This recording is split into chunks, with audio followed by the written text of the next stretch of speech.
talk about blue lives ever again. This was never about safety for them. It was always a slogan. Because if they actually cared about rule of law, they would speak up when people break the law. They would speak up. They would enforce fairness and equity, but they don't give a damn about the law. They don't give a damn about order. They don't give a damn about safety. They give a damn about white supremacy. They care about preserving the social order and the mythology of whiteness than the grandeur of our democracy. That's what they care about. They lust for power more than they care about democracy. Maybe we should just start voting on things based on whether we think it's right or not. And stop pretending that this shit's complicated. Because it's not. You're either with the people or you're with that mob. It's pretty clear cut.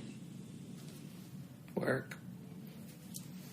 Hi, everybody. Welcome back to an I Am Very Passionate podcast episode. I'm Mario. I'm Jessica. And, we've been gone for a minute, but...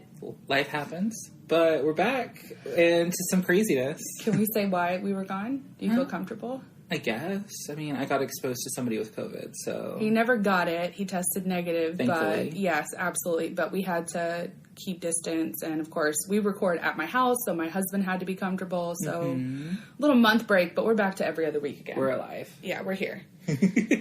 So Mario, how have you been, darling? I've been okay, just trying to just wrap my head around everything that's going on in our country right now. Crazy. We're going to start off our podcast by talking about the Capitol terrorist attack that happened, and then kind of go back to a normal topic. But really, I think this is going to be a big focus of what happened because it's such a historical and crazy thing that's happened. Like, we're going to be talking about this for the rest of our lives. Never has the Capitol been assaulted like this directly or it hasn't in 200 years? I don't know if it's been 200 years because I don't know that our capital was our capital for the last 200. I know that it's been a minute. I think it was, I can look it up, but it was a president. I feel like it was, I don't want to be wrong, but I just want to be clear. Mario said terrorist attack, and that's what we're calling it because that's what it is. Yeah, just because they're white doesn't mean it's not a terrorist attack. Terrorist isn't, I know that we millennials, or the elder millennial in the room, because you're a millennial too? Yeah. Yeah. We view terrorist attack for the most part like 9/11. Mm-hmm. But a terrorist attack is anything where it's a political attack. Not even political. It doesn't have to be political. I think terrorist has to be political. Let's look it up. I'm pretty going to sure look up the it last doesn't. time that the Capitol was attacked. Because... it has to have... when was the last... Because I'm pretty sure it just has to be inciting terror on the crowd by trying to kill people. But okay. I'm not certain. Let's see.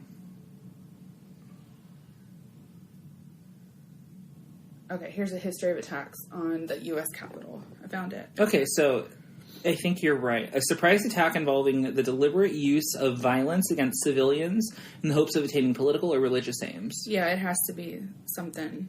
It has to be something political. It has to be, because you're trying to scare people into doing what you want them to do. Right. So yes, 9/11, of course, was a terrorist attack, but that was another country, another region attacking the United States. This was the United States attacking the United States. Right. So that is... I'm really hoping that this really changes how the media portrays white people attacking their own country. And stop making it a white and black thing. Well, it needs to. I mean, well, but as a country, oh, in terms of defining it, yeah. No, because a lot of these shooters that have happened have been terrorist attacks because they're trying to incite a race war. Like that man who attacked the church in South Carolina. No, that was that was a terrorist attack. That was not, and that's what Barack Obama called it. Yeah, but people are like, oh, he was just a shooter. He was a lone wolf. It's always a lone wolf. 1983, our Capitol was bombed. Oh wow. The Senate, yeah. That was the last time. There was another one that was worse, but it was early president. I feel like it was the guy in the wheelchair, Roosevelt. It was one of the Roosevelts, I think. Well... I might be wrong, but it's fine. if you've been living under a rock, essentially a bunch of Trump supporters. Also, I have to say this. You know that you're the one that always tells me about these things, right? Like, you're always the first one to send me an article at work. Mario started Skyping me stuff back to back, and I literally had to shut down. I was like, I can't even... I read one article, and I was like, I'm never going to finish my job today. Oh, I didn't finish my job that day. I could not. I had to stop. Like, I was like, what the fuck am I supposed to do? I can't do anything. There's a timeline on our Google thing. Oh, work. Do you want to go over that? Yeah. But the gist of it is a bunch of Trump supporters... you can use my iPad if you want. That's all we have, so I don't have to reference anything. Oh, this is it right here. Yeah. A bunch of Trump supporters stormed the Capitol with the intent of potentially killing politicians they don't like. It was really scary and wild. Like, the cops helped them. They moved the gates. Yeah, and allowed them to come closer. They were taking selfies with them. That was the most disconcerting part of all of it to me. The selfie thing really fucked me up. Like, it really just goes to show they're one and the same. Yeah. Not saying all cops are part of this, but these cops were. And that's why we played AOC's rant from her Instagram. If you don't follow her on Instagram, it's absolutely wonderful. Mm-hmm. Because she basically said the way that a lot of us feel. This is why they want to defund the police. This is why they feel like... Black people feel like they have to run from the police, and white people feel like they can shoot at the police, because that's usually what happens in a situation. Right, and on top of that, I mean, the police, like, our police force, or concept of police, like, stems from people hunting slaves.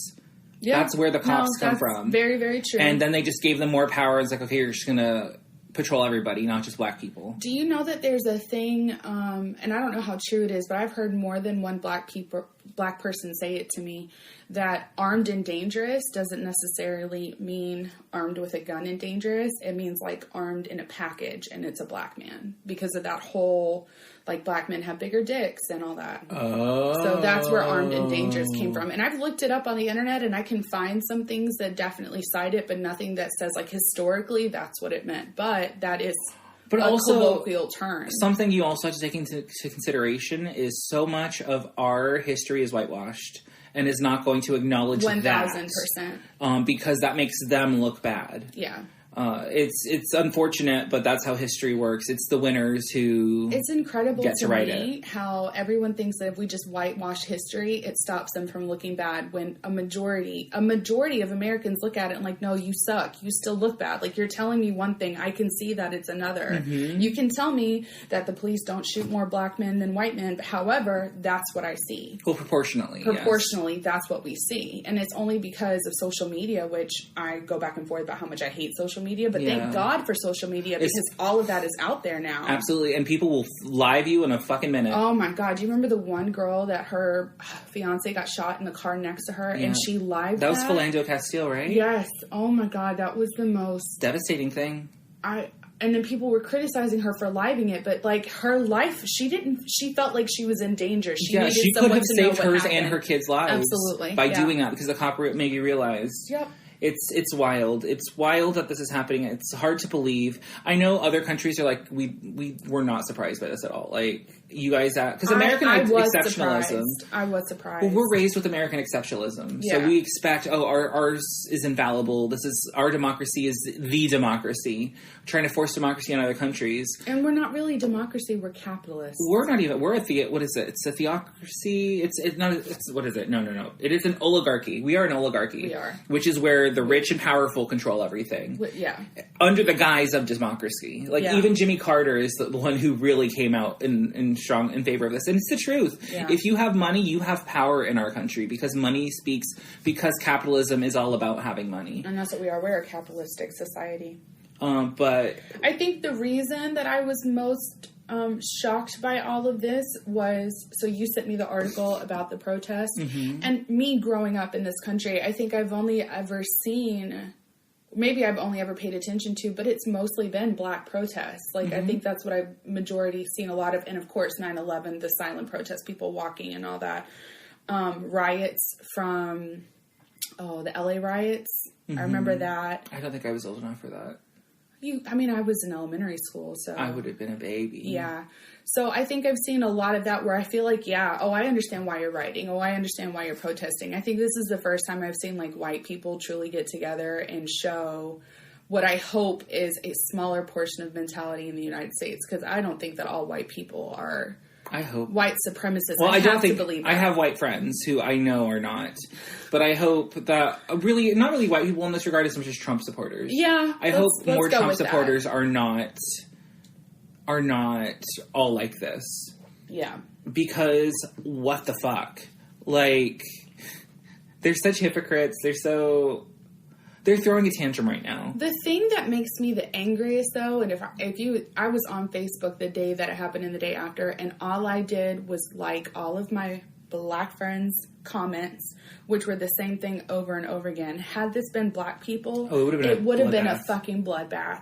Absolutely. The Capitol would have been stained red. No one would have moved the gates. They would have taken everybody by force. There would have been rubber bullets and gas and everything. Mm-hmm. And the National Guard would have been there. Yeah, they were called after the fact, to be honest. I mean, whatever. You want to go over the timeline or you want to keep? Whatever comes natural. If you want to go over the timeline, because what if people don't know? Sure. All right, so I used USA Today. It's just a timeline of what happened. It's an article. I'll link. Well, Mario can link it in our show notes. Yeah.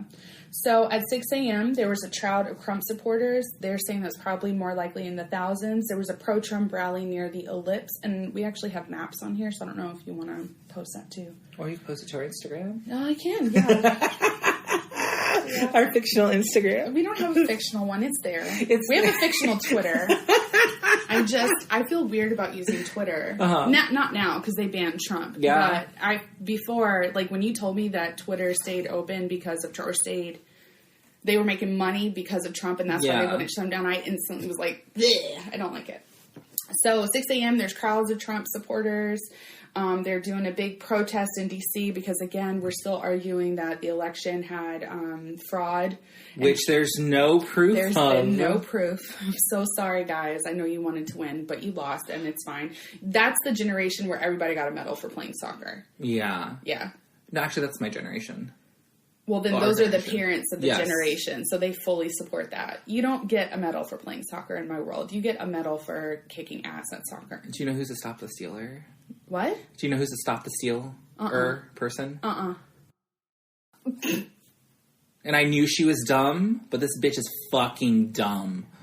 Like, sharing shit that's not true. Half her posts I'm are... not friends with her anymore. I think I'm going to unfriend her. I think I unfriended her because of something she said. I kind of want to say something and then unfriend her, but at the same time, I was like, I don't know if I should. Let me know. I'll hop on that train with you. You know, okay. I'll start a war if someone comes for you. I've done it before, and I'll do it again. So there was a Save America rally, which America needs to be saved, but definitely not by Trump's ideals. From them, yeah. I'm with you. So Eric Trump Jr. were there, and then, of course, Rudy Giuliani was there, which, oh, my God, I hate that man, too. You know, they're talking about disbarring him. But they need to. Yeah. Why? He's tried every backhanded attempt to prove that the election was rigged or fraud or whatever, and you're basically mad because Stacey Abrams fucking turned it. She did! Oh, I love her so much. Mario sent me this, it's a Sister Act 2 kind of parody about what happened on election. And I have shown everybody this thing, including Damaris. Really? It made my whole morning. I was cackling at my desk. I couldn't stop laughing. I watched it like 5 times. And then I let Damaris watch it, and she kept laughing every time a new thing came up. I'll see if we can repost it. Okay. But when we got to the end, when he hits the high note, oh my God, I die laughing every time. It's my favorite part. It's essentially the Oh Happy Day performance in front of the school. From Sister Act 2. From Sister Act 2, and each kid represents a different thing going wrong against Trump. Yeah.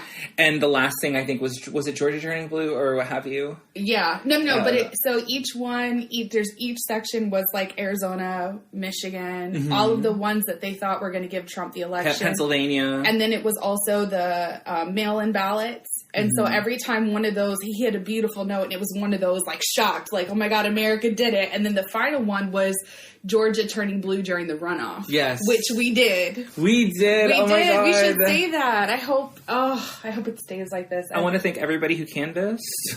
Oh, yeah. My friend Nicole canvassed, like, all the fucking time. She's like, I feel like I actually did something to help our country. Like, I was a part of something important, and she really fucking was. Like, every weekend she was out there canvassing. It really helped. I think people who feel disenfranchised, the minorities in Georgia, the low income, because we do have a vast difference in wealth here. Mm-hmm. We still have agricultural communities, and we have a couple of thriving cities. So there's a lot of unfair distribution of wealth, and I think a lot of times people don't vote. Yeah, because they feel like it does nothing. But these last two elections, Georgia has proved it. Your vote matters. We did it. It does matter. My mom didn't vote for any of them. Huh? My mom didn't vote. Of course not. Well, I will say the only reason she didn't vote was because she couldn't. But I was like, request your ballot. Yeah, and she forgot. It's fine. We didn't need her. We didn't need her. Yeah. We didn't need her vote. So at 11, there was let's get through the timeline because we're doing it again. Okay. So 11, that's when it started.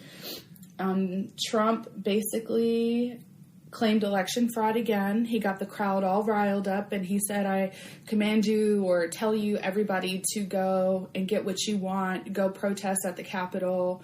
But here's the thing. His words were far more insightful than I'm using because I don't know the exact phrases, but he definitely gave a command, it seems like, to go do what we planned. Yeah. And I got to tell you that when he left Mar-a-Lago, I freaked out before his New Year's party. Oh.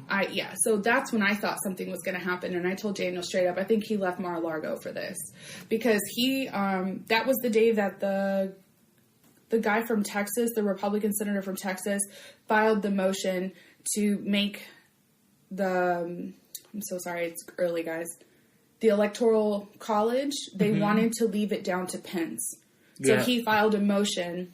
A lawsuit to force Pence to be the deciding factor. And Pence said, no, remove me from this because this is the democratic process and I'm not going against it. Like you know what? I want to say... He hasn't had a spine this entire fucking time. And I'm glad the one time he had a spine was the most important part. Mm-hmm.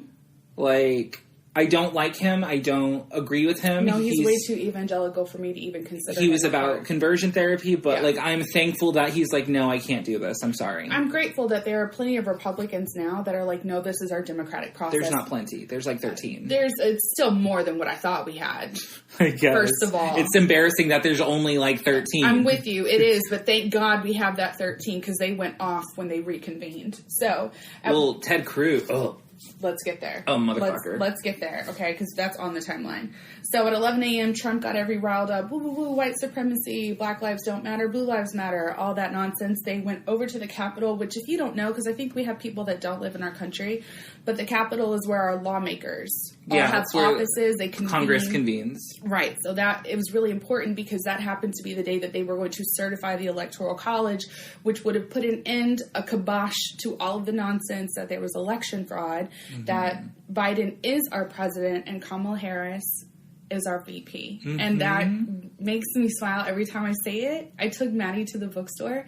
She was like, Mommy, who's that pretty lady? Because she has a book out. And I was like, that's Kamala Harris. And that is our first Southeast Asian black female vice president. I was like, you have no idea what a big deal this is. And she was like, that's cool, Mommy. And it's really cool. It's just the fucking thing ever. It was like Barack Obama being elected. Mm-hmm. So at 1 p.m., that's when the House of Representatives got together in their chamber to certify the electoral colleges.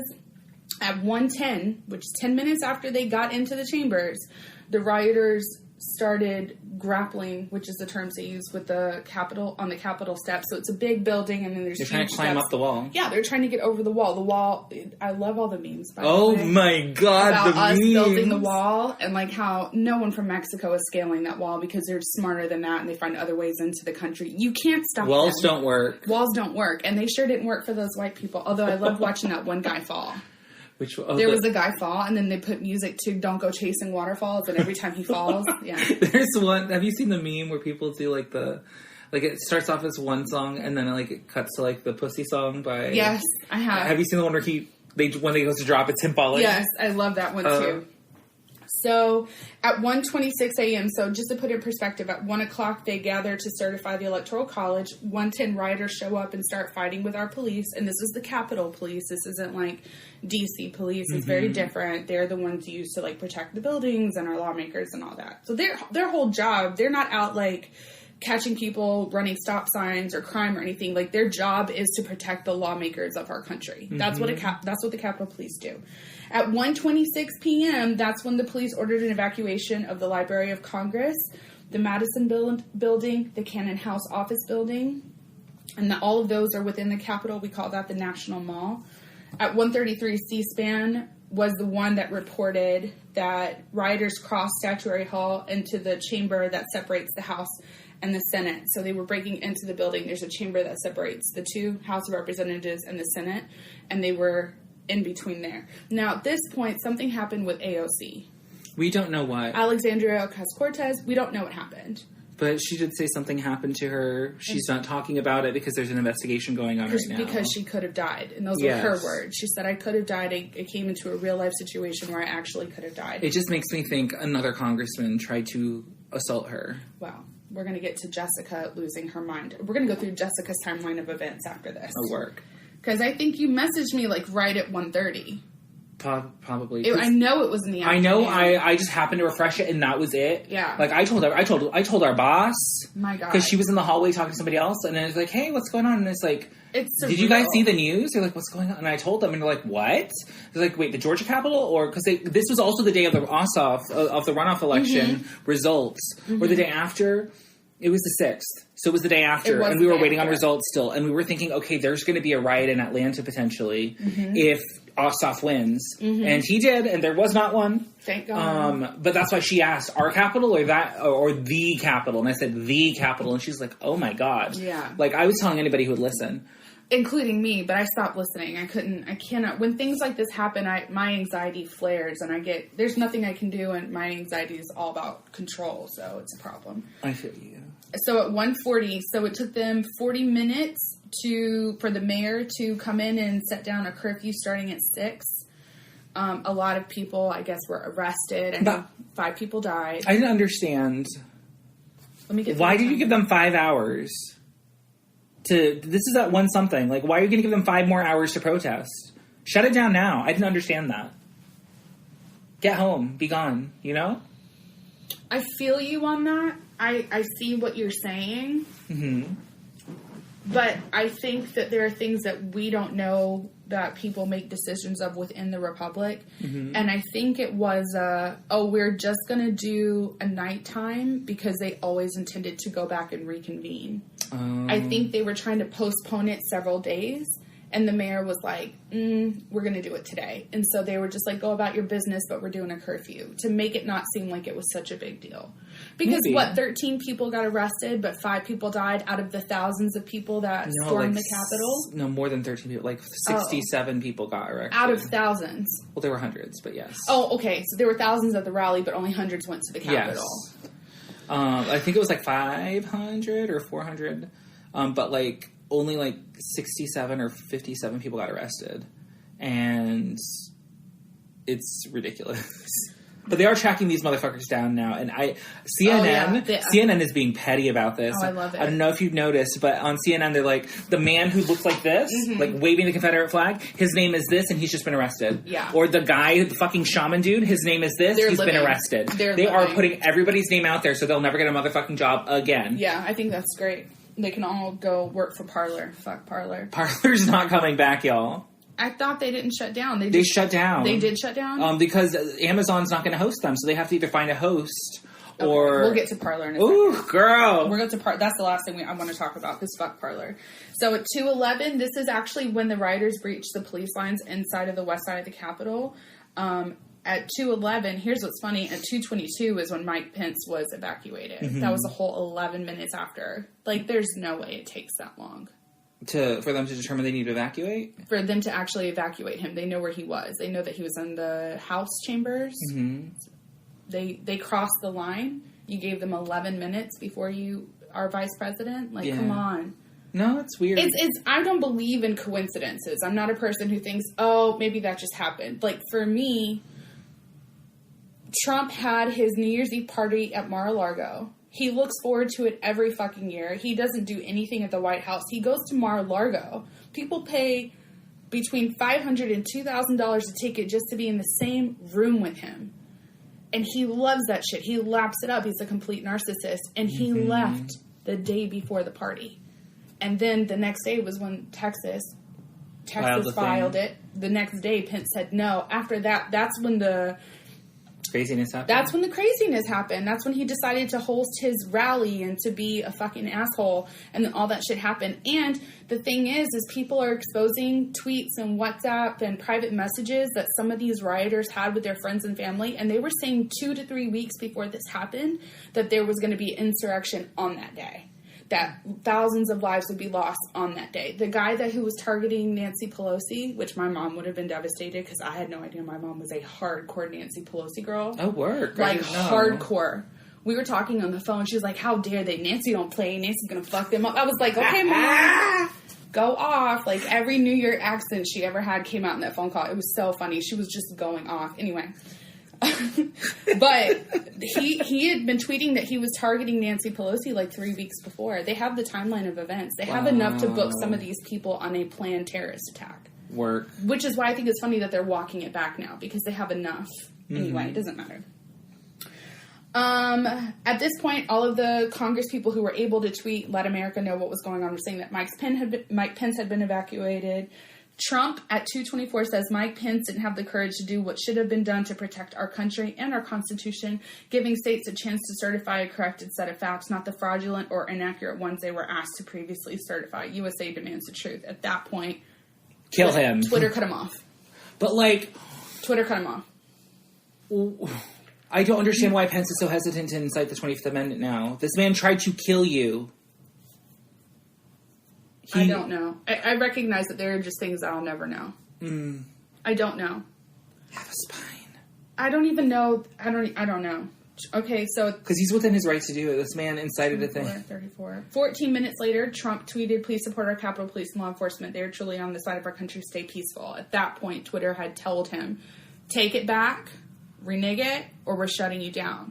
He didn't delete the tweets, and he left it up. But then he just said, stay peaceful. I've got some pictures of rioters and police.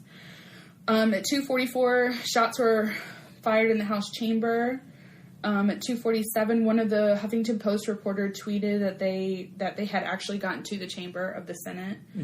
Let's see. And then just from this point on until 4:17 p.m., there were people basically just tweeting at that point, like we used tweets and timelines to know that people were safe or that they got the rioters out. I just feel like it took too long. This started at 1, and it wasn't safe to remove congressional, like, elected officials until 4:05. Yeah, that's weird. But then again, we have videos and we have pictures of the Capitol Police actually moving barricades out of the way to let the rioters in, which that's not their job. Your job is to protect the Capitol and the people elected by the country. You have pictures of police officers taking selfies with these people. Like, during the protest, like during when they were trying to take over, they were actually like, hey man, can I get a picture with you? This is so cool. I would have just shot someone had I been a Capitol Police. Yeah. This is why I'm not a police officer. Like, just no. But I do think part of it, a lot of these people were not in on it. I'm sure there are some people who were, because, like, there's a part, did you see about that black cop being chased by that mob? Well, they were at a part where if they would have gone right, they would have been in the chamber with the congressmen, or congresspeople, and he knew that, so he ran the other way, and they went after him instead of going, because it was he really deserved a fucking honor of some sort of reward, because he saved their lives. Because those people were about to, like, barge in, but they didn't know where the fuck they were going. Also, I feel like we haven't said this, and if you're not from the USA, like, maybe you're not aware, but a lot of times we do have peaceful protests. I know that we had a lot of Black Lives Matter It's one of the protests. biggest parts of our country is protests. Yeah, like, it's a huge thing. A lot of our change came out because of protests. However, this was an armed protest. People had semi-automatic weapons and pistols and machetes and bats and all kinds of things that I've never myself seen at a protest, which scares the living shit out of me, because any other police would have shut it down right then and there, because the whole thing is we do peaceful protests. We have riots, of course, but that's when something happens.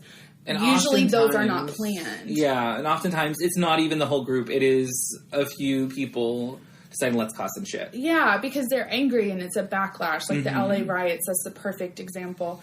So this was absolutely terrifying for me. So my timeline of events, I saw 2 articles that Mario sent me. He sent me like 6. I stopped opening them. Sorry. No, it's fine. I mean, I needed to know. So I got off. Where were we going? Work? It was 3 Kings Day. It was 3 Kings Day because that's when I got my newsletter. So it was 3 Kings Day. I told Millie about that. I was on the phone. How'd she like it? She laughed. She was so confused. She's like, newsletter? Mario has a running joke that my mother-in-law sends him, like, Hispanic newsletters. And I finally explained it to my mother-in-law, and she was so confused. And then she started laughing. But 3 Kings Day is Dia de los Reyes Magos, which is Hispanic cultures. They celebrate the 3 wise men that come to get baby Jesus. Obviously, we are not Christian, but my in-laws... It's a common Latino thing. Yeah, my in-laws celebrate it. My mother-in-law loves the 3 wise men. So I was on my way to my mother-in-law's house so that the kids could get their gifts and we could give gifts to our nephews. And I started reading the articles, and that's when I realized that it was planned. Like, that's when I realized people were being arrested, and that's when I realized that, like, Mike Pence had to be evacuated to safety. And I was in the car, my heart was pounding. I was like, oh my God, because I think it was 1:30 when you told me. I shut down at 1:40, and everything else happened in between there. And apparently in my group chat, because I have a family group chat, they were going off too. And I couldn't even look at it. I was like, I'm not paying attention to my phone. Insane. But at 8 o'clock, they reconvened.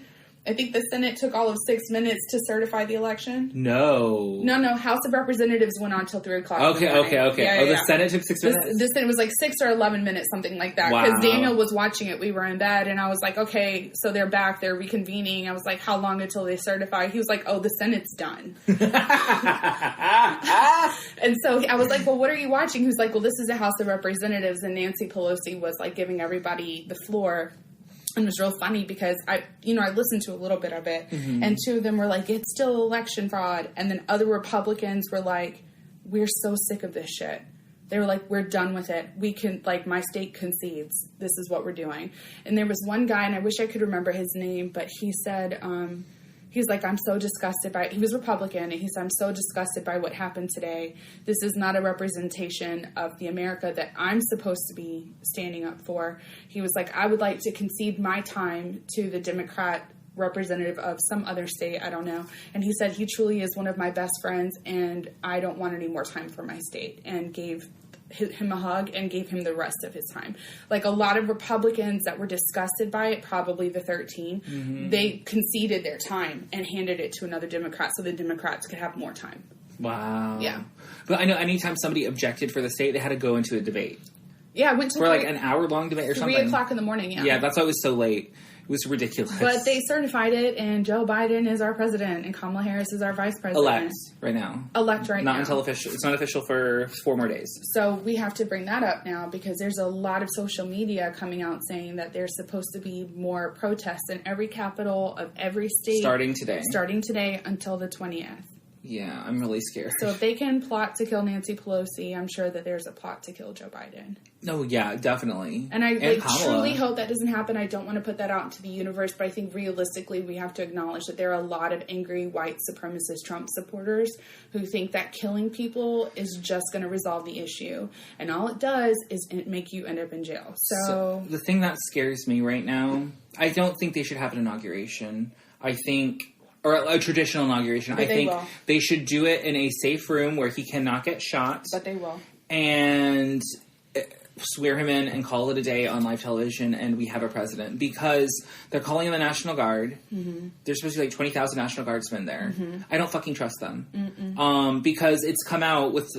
So Parler got shut down. Parler is a social media app that says that planned this shit. Well, no, that's not fair. Parler is a social media app that they use to plan this shit. Parler is a social media app that swears that it will not limit free speech. It's all about the First Amendment. Which is a lie. Which is a great theory and concept. The owners of Parler, the developers, have said that they never intended it for a place to be where just white supremacists went. However, it's really funny that kind of First Amendment shit is what drove all the white supremacists from Facebook, who were being blocked and banned, over to Parler, even though it was supposed to be for everything. They, for everybody, a lot of us don't want to be on Parler. Mm-hmm. I wonder if I banned. From Facebook? Yeah, so I'm reporting all her shit. You should just continuously report it. I'll do it with you.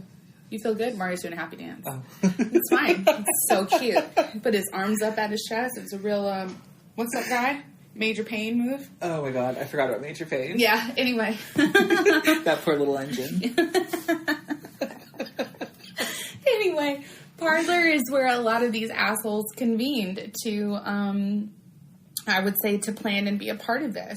That's what I would think. I mean, most of the information came from Parler and WhatsApp. Yeah, so... Which apparently you didn't learn, because WhatsApp is what brought down the governor of Puerto Rico. You people fucking don't know your history. Well, also WhatsApp, no, everybody's stopping using WhatsApp anyway. It's not going away, but everybody's, like, stopping using it. Well, they now you have to share your information. And that's the whole point of WhatsApp, is not sharing your information. Right. So it's fucking stupid. We're still using it, though. Well, I mean, y'all don't have anything to hide. You're not trying to... No, I just use it as a family. Like, we keep the whole Walker clan is in one big chat. Well, it's also easier, like, if you have people internationally, because Hawaii. you text people. Yeah, my brother. But it doesn't cost any more to text Hawaii.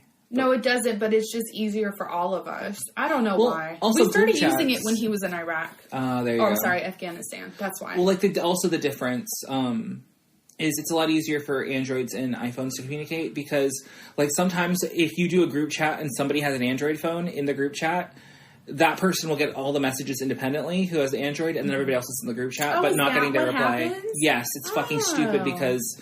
Like, that's why my friends group has to use Facebook to communicate, because half of them have Androids and it won't work. So we have a separate iPhone group. No, I'm joking. I totally Because I shrugged my shoulder like, so he had to dick it in there. But no, so what, so Parler got shut down, and their security that they had dropped them as well. And so a bunch of hackers went in and downloaded everything off Parler, even deleted posts. And to get on Parler, you have to prove that you're an American citizen. So you have to take a picture of your photo ID to prove that you're an American. Parler was also hosted by Amazon, I'm sorry. And that's why Amazon shutting them down was such a big deal. Yeah, because at first Google removed them from their Play Store, which meant that you could still have Parler, but you wouldn't get any updates, and no one could download it from that point forward. And then Apple followed suit a couple days later, and then I think Amazon was like, no, fuck this. Yeah. And so they downloaded everything off of it. All the people's personal information with their ID cards and everything. All of their deleted chats, all of their posts, everything, and sent it straight to the FBI. Oh, fabulous. And so it was anonymous. They're tracking shit down. Or tracking people down and arresting them now. Yeah. And adding people to the no-fly zone, or to the no-fly list. I was living for these people crying in the airport because they're now on the no-fly list. The memes were amazing. Like, have you seen the one where it's like the lady crying and being comforted by two people, and it's when you were for the travel ban until you became part of a travel ban? Let me tell you something.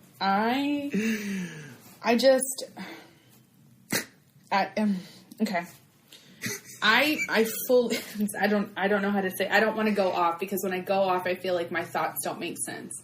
They normally do. I don't know. My rant a little bit last time was not great. So here's how I believe. I was raised in a military family. I think the idealism of the United States is something that should be held on to, but it also we should be working towards that idealism. I do believe in free speech. I do believe that the press has the right to report everything that's going on, because the people have a right to know.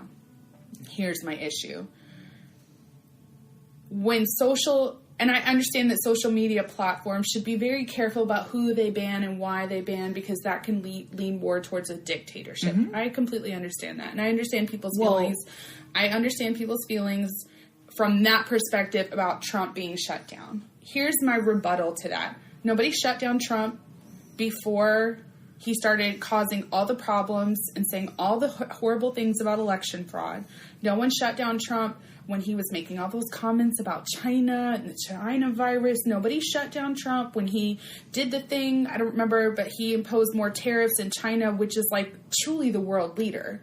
Right? No one shut him down. No one said anything. It literally took an angry mob of white supremacist Trump supporters encroaching in the Capitol, going after Nancy Pelosi, Mike Pence, AOC, It literally took all of that for our social media platforms to ban him. And I think rightly so. I understand that before I didn't agree with Trump and I didn't like his rants and he wasn't my cup of tea and he is not my politics. I understand that that is not enough of a reason to shut someone down in the grand scheme of what America represents. That's all I'm saying. Mm-hmm. I will say, though, Twitter is a private company. Twitter is not the government. Twitter has every right to not host things or this type of content. So they are within their rights. It is not anything that has to do with a dictatorship it is censorship.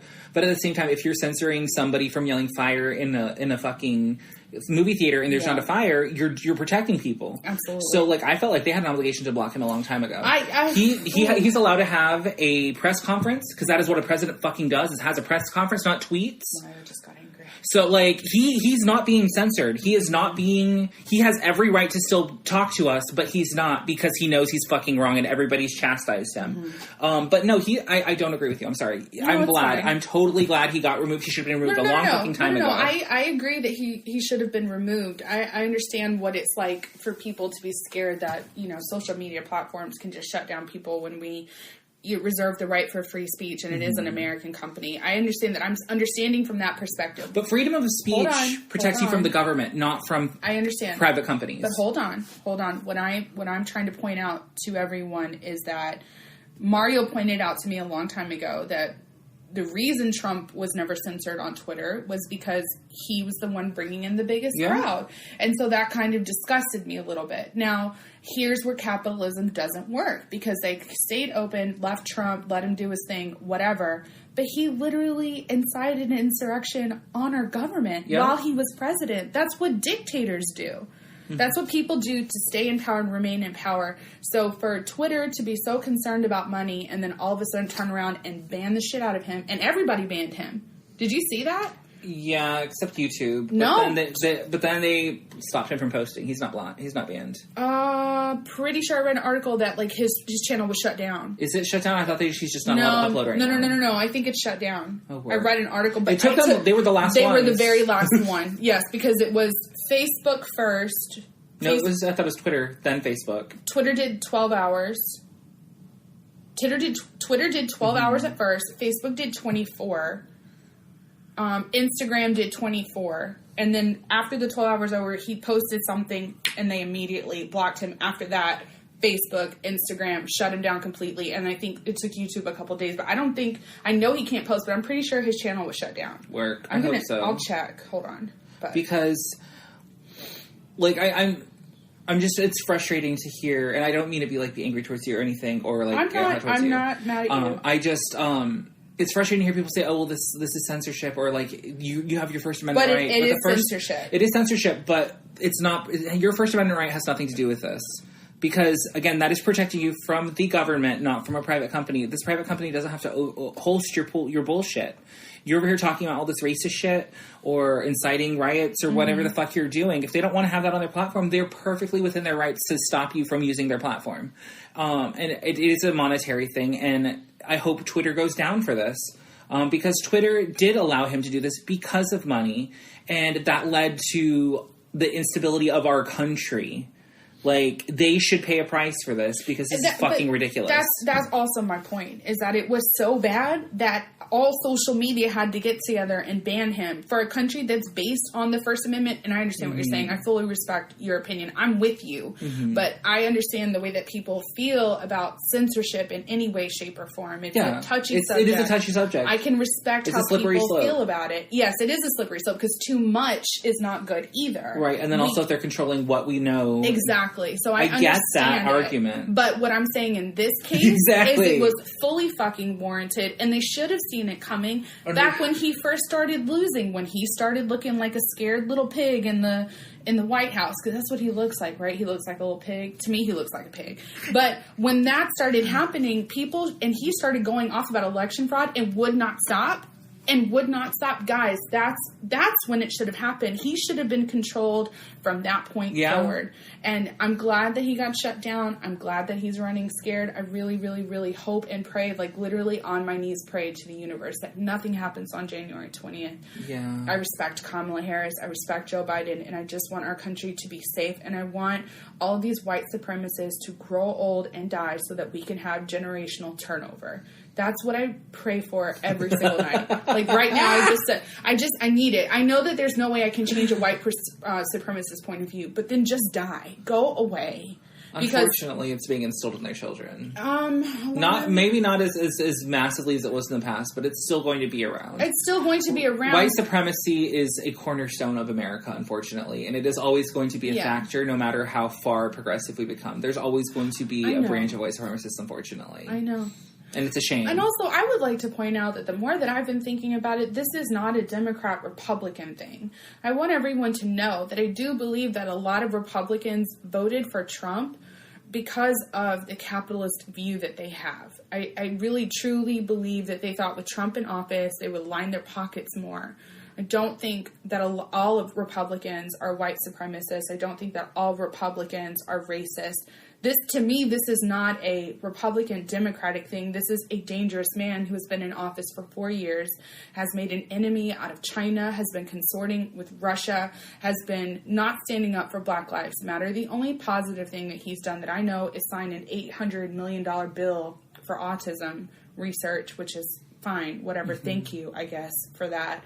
And 2 stimulus checks while most of the country is suffering. Yeah. So he's a dangerous man. And the second Russia was brought into the conversation, and not that I think we should be scared of Russia or anything, but like, it's Putin. You know what I mean? Like, that's his homeboy. Luckily, he's stepping down soon. Thank you. Allegedly. Lord. Is that what's happening? I think there's rumors about it, but I don't know. Because he's like a disease, right? Yeah, he's not feeling well. I don't know what the disease is. I mean, you got that much evil running through your veins. Something's bound to happen. So, I think Trump is dangerous, and I think that he preyed on the elitist beliefs of Republicans to get into office. And then, a lot of you white supremacists, God, I hope you're listening, he doesn't agree with you. He just literally used your votes to strong arm his way into the office. Like, he made you believe that he was going to make America great again, and we are literally now a worldwide embarrassment. So I want to say that I don't agree with you on one thing about them not being racist. And the only not reason... all of them. No, I think all of them are. Okay. And the reason I say that is because you were complicit. You were okay with it. You knew what he was standing for. You knew the racist rhetoric he was spreading. And you were like, okay, you know what? I can look past racism. It's not enough not to be racist anymore. In that fucking commercial that Oprah keeps saying, what are you going to do to be anti-racist? Yeah. Because not being racist isn't enough anymore. And so by being complicit, you're part of the problem and you contributed to racism. Mm-hmm. So you may not have racist beliefs, but racism was not enough for you to turn your back on this person. And you're at fault for that and you should be ashamed. I said what I said and I stand by it, but I do agree with Mario on that. I do. I don't think you're actively racist, but I think that you were complicit, and I think, it's 2020. Yeah.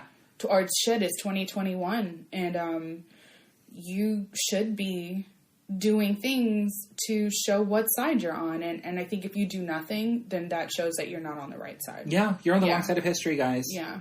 Racism is never going to be the predominant power thing in the world anymore. Like right now, there is still systematic racism, but we're working on that. Yeah, I believe that we are, and I believe that we have a lot of young, fresh, new talent, mm-hmm. I would say, in office. The Fab Four are my absolute favorites. Coco's losing her shit. Daniel's outside. Aww. Yeah, but the Fab Four, I live for them. What's her name? I'm not. The one from the Fab Four. The 4 queer one, Black queer. Yeah. So I'm not sure. I don't know their names. I just saw that last AOC, and who are the other 3? Oh, no, you're talking about the squad. Yes. Yeah, squad. It's Ilhan, Omar, AOC, Ilana. Let me tell you how much I was turned on by her already writing the fucking impeachment article? When I saw that, because I read through all the articles, and then I was like, let me hop on Instagram and see what's going on, because I follow AOC.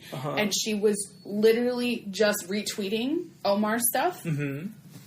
The squad is our future. And then AOC just said impeachment. Like, she just randomly tweeted out, and I was like, oh my God. She was wet. Oh, I'm wet now thinking about it. I have goosebumps. She does, bitch is amazing. I'm so in love with AOC. Me too. She's our, I know there's a lot of people who are there and who I care about. Like, I love Bernie. I love Liz. And I'm so glad that everybody is safe. I really am. I'm grateful. But my first thought is, oh my God, is AOC okay? Yeah. Because AOC is the future of the Democratic Party. Mm-hmm. People don't want to face it. It's the truth. She's going to be like a major power in our future. And I'm so ready. I love her. I thinking about her makes me she's tear one of the, up because...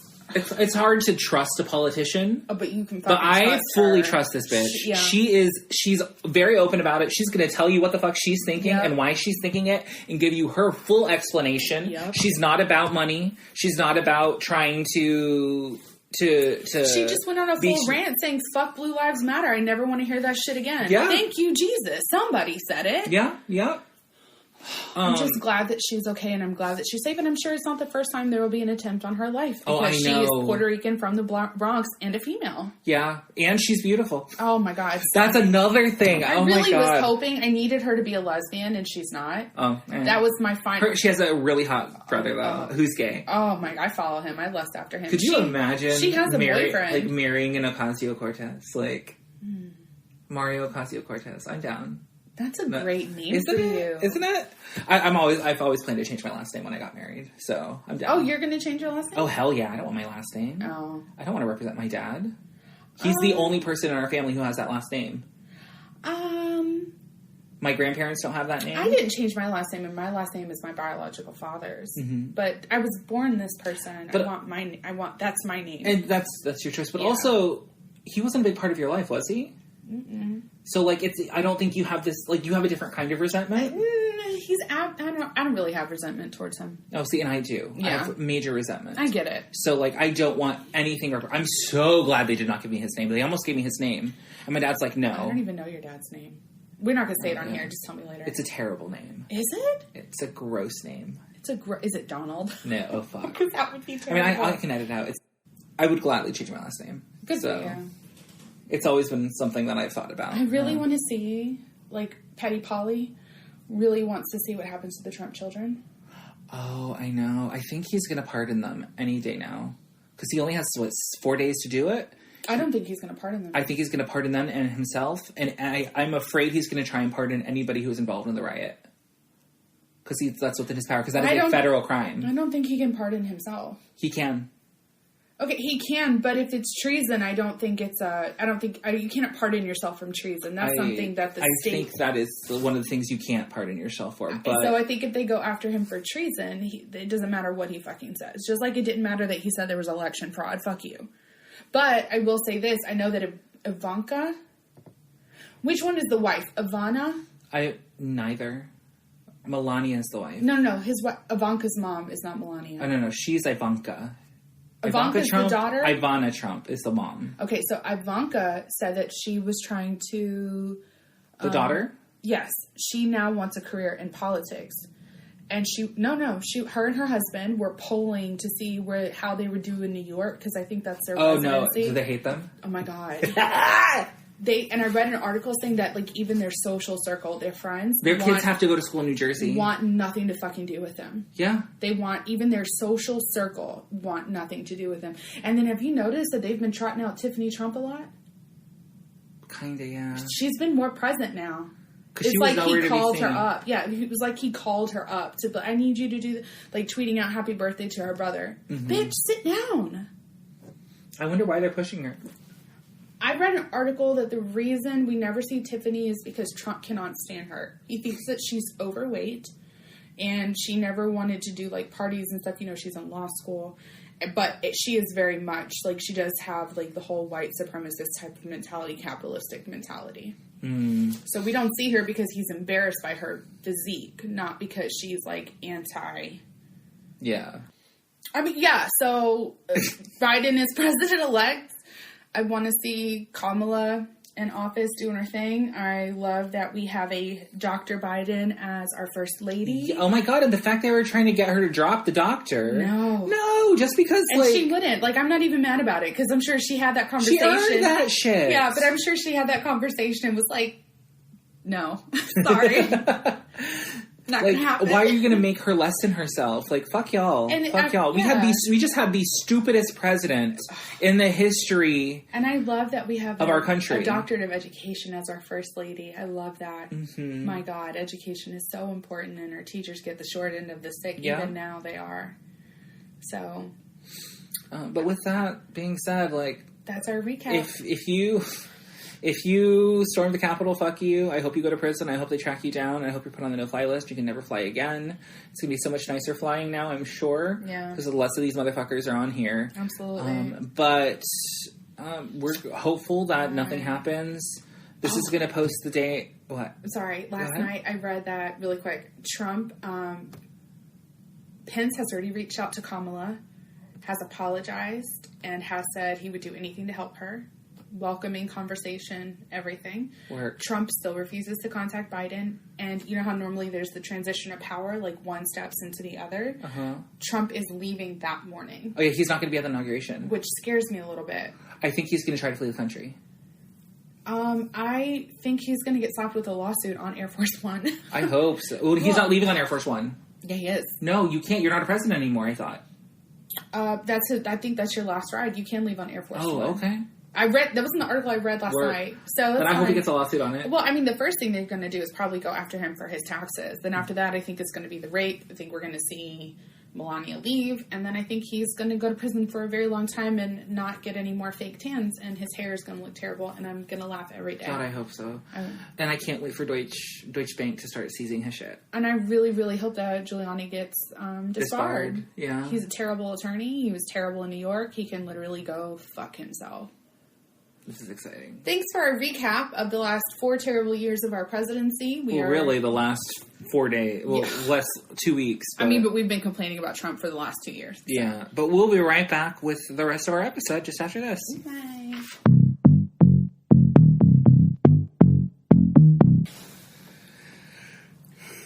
Sorry, I didn't mean to yawn. Wow. I'm not that bored of you, I promise. This is our year in review. It was exhausting. It was quite the year. Welcome back. Oh my God, fuck this year. Well, fuck 2020. 2020 was the worst year ever. Oh, I just thought of something. Never mind. We're good. I got something for scariest. Oh, okay, great. So this segment, Mario and I, we had originally planned this to be our New Year's episode. But, of course, he had to quarantine, and we had to keep our distance, which sucks all the time. Mm-hmm. But, so we want to do it now. We want to review on 2020 and, I don't know, set good intentions for this year. Oh, should we do a tarot card reading at the end? You can. Let me get my tarot cards. Hold on. I really need to spend more time with my tarot deck. I know, me too. That's fine. So we have 8 little topics we want to kind of cover, just to cover our year, where it's not going to be like a wholly, like, thorough review of our year, but just kind of like highs and lows that we want to kind of touch on. And there were a lot. There's a lot. This is a roller coaster like of a fucking extremes year. For me. Like I had super happy moments and then like devastatingly terrible moments. Yeah. It's been a lot. It's been a wild ride. Yeah. Agreed. I will pre-warn, a lot of mine has to do with mental health, so just a heads up. It's nothing anything triggering or anything, but there will probably be crying though. Oh God. I can't control it anymore. Okay, cool. Since I've had my tubes done, I thought she was calling me out. No, but everybody knows that Mario cries. I'm one of those people that can control my tears most of the time, but since my surgery and not being on hormones, I can't control it. I cry about every fucking thing that there is. Good. No, it is. I'm so scared that like Stephanie listens. It is good. She asked me more about our podcast the last therapy session. Oh God, I can't think about her listening to this. I didn't know she knows she's like the third host with all of the guidance. I just she feel gives like us. we talk so much about our mutual therapist now because Mario and I are so close now that we have a mutual therapist, which is yay 2020. But no, she's just, I've said it before and I'll say it again. Like, Stephanie saved my life. I was at a really, really dark moment when I found her and started therapy with her. So, because that was like the worst I think I've ever been emotionally. Yeah, It was I'm so really thankful fucking for bad her. for me. Yeah, me too. So grateful. So we're going to start off with something lighter than that. I'm not gonna fucking cry. As she wipes her eyes. Okay, I'm fine. I'm good. Sorry. We're going to start off with favorite things we've watched. Because this, I will say, although all this craziness has been happening, there have been a lot of really good, like, streaming things. Yeah. Because honestly, we've had nothing but time to stream because of the quarantine. And I feel like a lot of things are getting their due and their credit now. Yeah. Like, people have had time to really, like, pay attention to streaming platforms. Definitely. They've been putting out some amazing shit. Like, really good shit. I watched Bridgerton. That shit was Is that the Victorian drama show with a gay couple? Let me tell you something. There's not a gay couple in there. I thought there was a gay couple. There is, but They're not. it's not it's part of a major storyline. Oh. I will say that was like my soft porn fantasy. I thought it was great. Porn? There's There's a lot of sex? It's a little saucy, yeah. Oh my. Yeah, there's like gay sex and like sex outside of your station, and then like a girl like losing her virginity in marriage, and like you get to see, like, it's a lot. Like, I didn't know. Like, we got halfway through and then the sex really picked up, and I was like, well, okay then. Calm down, Shonda. Whoa. Yeah, it was good. Bridgerton was really good. I liked it a lot. It really removed me from reality. That's good. Yeah. That's good. Which is all I'm looking for right now in shows. Yeah. I mean, that's escapism is such a big I fucking factor. need it. And I love period pieces. I'm really into, even if it's satirical. It's See, my I favorite. don't like period pieces. I love them. So, It's the only romance I'll tolerate. Really? Yeah. I mean, I guess it's so far removed from our reality. Right. It's easier to believe for you. Absolutely. I like technology. And so, like, I couldn't imagine life without a phone now. You know? And it's just like, these people don't have phones. No wonder they're bored, or no wonder they're, like, doing all this evil shit. I bet their sex was, like, infinitely better, too. Back then? Yeah. I don't know. I feel like there was so much... According to Bridgerton, wow. They had, like, secret societies where they were getting freaky and having, like, multiple orgasms. Okay, sorry, we're getting off track. Bridgerton was fucking awesome. If you need escapism, you want a little soft porn in there, go for that. That was good. Shonda did that. Wow. Because, you know, Shonda has her deal with Netflix now. That was one of the first things that I she didn't put know out. that was a Shonda show. And girl, is it a Shonda show? It is a Shonda show. So, like, how many characters died? None. Oh, wow. None. Are you sure it's a Shonda show? It's a Shonda show because she came forward with breaking racial boundaries. In what way? The queen is black. Oh, word. Yeah, in like 18th century England. So is it just like they're not acknowledging it, or is it acknowledged? It's not even acknowledged. Oh, It's like word. this is how it, like, it very much was like Schitt's Creek, like the gay thing. Like, it's not a big deal. It's just a part of it. Okay, cool. There was out of wedlock stuff and just like... it. So were the gay people persecuted at all? Not at all. Oh, wow.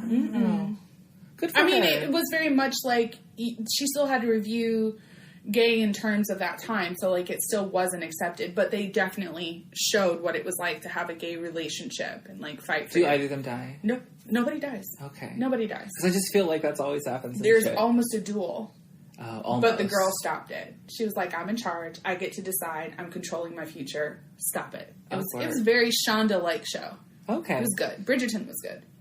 My first favorite show is Historic Material Season 2. Yeah, it was good. I'm so happy with it. I was very nervous. I was so nervous. Yeah. Because I will say, like, The Subtle Knife is probably my favorite of the 3 books, which is the second book in the His Dark Materials trilogy, which is what Season 2 is based off of. Because you get really a lot of time with Will Perry, who is my favorite character. One of my favorite, like, fictional characters of all time, but, like, he's my favorite character in the series. And the actor who plays him is so good. Does really well. He is so good. But truly, everybody does really Except really for Lin-Manuel Miranda. And the only reason I say this is he has a terrible Southern accent. Okay.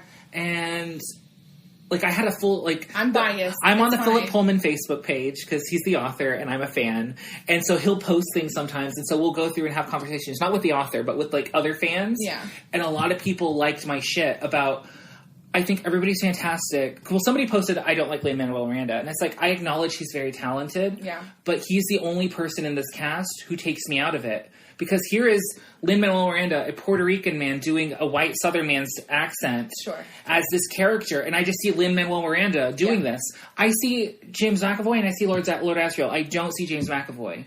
I will concede that. That's very true. This is Lin-Manuel Miranda doing the best. Yeah. And I'm just like... I think I like him so much that I'm fine with it, but I'm not a fan of him, so I'm just like, why are you here? He does take me out. I see Hamilton. Exactly. Yeah. Like, he has such a recognizable face. That's why I like... And an acting style. He's not a broad-range actor like James McAvoy. Yeah. He's very different and does different hats very well. James McAvoy can literally play anything and you believe him. And he has proven it because he played like, Split. Oh my God. Like, I haven't seen it and I've seen clips of it and I'm like, oh my God. You haven't seen Split? Girl, I haven't seen any of them. We know this. You haven't seen Split? No. Mario, please watch Split. I understand your aversion to M. Night Shyamalan, but you have to see Split. I'll watch it with you. Really? We can have a weekend. Okay. And watch. Can we watch this whole trilogy? We can? The whole... I was just about to ask for the last one. I can commit. And then we can review it. 2021 is the best year! I'm so excited! Oh my God, I can't breathe! I can commit to that. Oh, I'm so excited! Because I've been very intrigued by this take on superheroes. So, like... and the thing is... I know how it ends, and I'm not happy with the ending, but I get it. It's an M. Night ending, yeah. Yeah. Yeah. It's a puddle, a dark... bitch. A puddle. I mean, stop. Okay. Alright, so can I do another one? Can we just do a bunch of them? Yeah, no, keep going. Schitt's Creek. Uh-huh. Schitt's Creek, by far, it is up there with me with The Good Place. Mm-hmm. It's just... I've heard great things. Like, I've had, ever since you recommended it to me, I've had about 4 more people recommend it to me. It's so good. I recommended it to Sheena, and we like some things, but we're not always on the same page. Sheena, she loved it. She cried through the ending just like I said she would, because it was so beautifully just like... wrapped up. Yeah, and like you literally see... And this is coming from the mouth of Damaris, because Damaris is the one who put me on it. You see a slow evolution of change. And then all of a sudden at the end, it's just this wonderful... I cannot explain it. Oh my God, it's so good. And I read a lot, and I watched a documentary about it. I really... Dan Levy really was very intentional about like gay characters and making sure that the struggle wasn't because they were gay, but it was because of other things. And he presented it very much in a Canadian sense, where like, this is a part of life. Like, even small town people don't have to be closed-minded or racist. You know, there's like threesomes, and it's a really good show. It really made me happy. There's a threesome? Yeah, there's a threesome is discussed. The happy ending. Remember the happy ending? Yeah. Everyone was like, do they actually have a threesome, or they just discuss it? They show up thinking it's going to be a threesome or an orgy, and it wasn't. It was just a party. Right. That was like at the very end. But the point was that in a committed relationship, they were open to it. They could do whatever they want. So I loved that. Mm-hmm. Schitt's Creek was good. What's another one for you? Bly Manor, The Haunting of Bly Manor. I didn't like it. You didn't like it? I loved The Haunting of Bly Manor. It was so beautiful. The ending was so good. It was tragic. I couldn't get into it. I loved The Haunting of Bly Manor. I watched 4 episodes and was like, I'm going to cut my wrist open. I'm not interested in this. Oh my God. It was depressing. And I thought it was just me, but Kim was like, oh, I couldn't get through it either. I loved it. Yeah. I loved it. I've watched it 3 times. 3 times? 3 times, because it's so well done. Because once you find out what is going on, you go back and everything is hinting at it, and you're like, oh my God, that's it right there. That's it right there. That's why this character's acting this way. It's so well done. I'm not interested. I loved it. It's very slow, and I'm just not It is a slow show, and I don't mind it because the characters like are actually talking and interacting, and you get to see or understand who the character is. Whereas like with The Mandalorian, it's a very slow show and they don't talk. They don't talk. And I'm like, what is this show? I can't watch it. Baby Yoda's cute as fuck, but I can't watch it. I'm not a Star Wars person, so I really don't care either which way. But a Bly Manor, I really loved. It was tragic but beautiful, and I loved the exploration of love in it. And that's probably the other reason why you didn't like it, is because you don't like love. She's not a sappy person. I love love, but I'm not a sappy person. She doesn't like romance either, and it is a tragic romance. Oh, God. It was beautiful, though. It was so beautiful, and I cry every time. I watched the ending with my parents, because they watched it, and I was over there, like, back to them, like, like, trying to hide the fact that I was, like, so ugly cute. crying. You're so I'm over here, like, cute. vibrating. Okay, what's your next one? I have 2 more. I have two. Mine have been mostly all HBO. Oh, okay. Because HBO really fucking brought it for me. I'm surprised this was at number 1 for you. What? Lovecraft Country? Is that your next one? That's my next one. Yeah, I'm surprised I would say that's my number 1. Lovecraft Country was my shit this year. It really removed me from reality. It has everything that Mario and I love. You've got witches, you've got witchcraft, you've got other worlds. There's some science in there. It's all about people of color just rising up, finding their magic while science also fiction. it was so fucking good. And proudest moment was seeing an Arawak native for the first time in anything. I've never seen that. That was really... That was a moment. Like, I know people were disarmed about it, and I get it, I understand, but at the same time, like, thank God, because that could have been any other native on the planet, but they chose Caribbean, Arawak, historically accurate. Like, that was a proud moment for me. Work. I opened my DNA results and was like, there it is, 6%. You know, like, I was like, yes, bitch, yes. So I still need to finish it. It's not that I don't want to finish it. It was just a lot...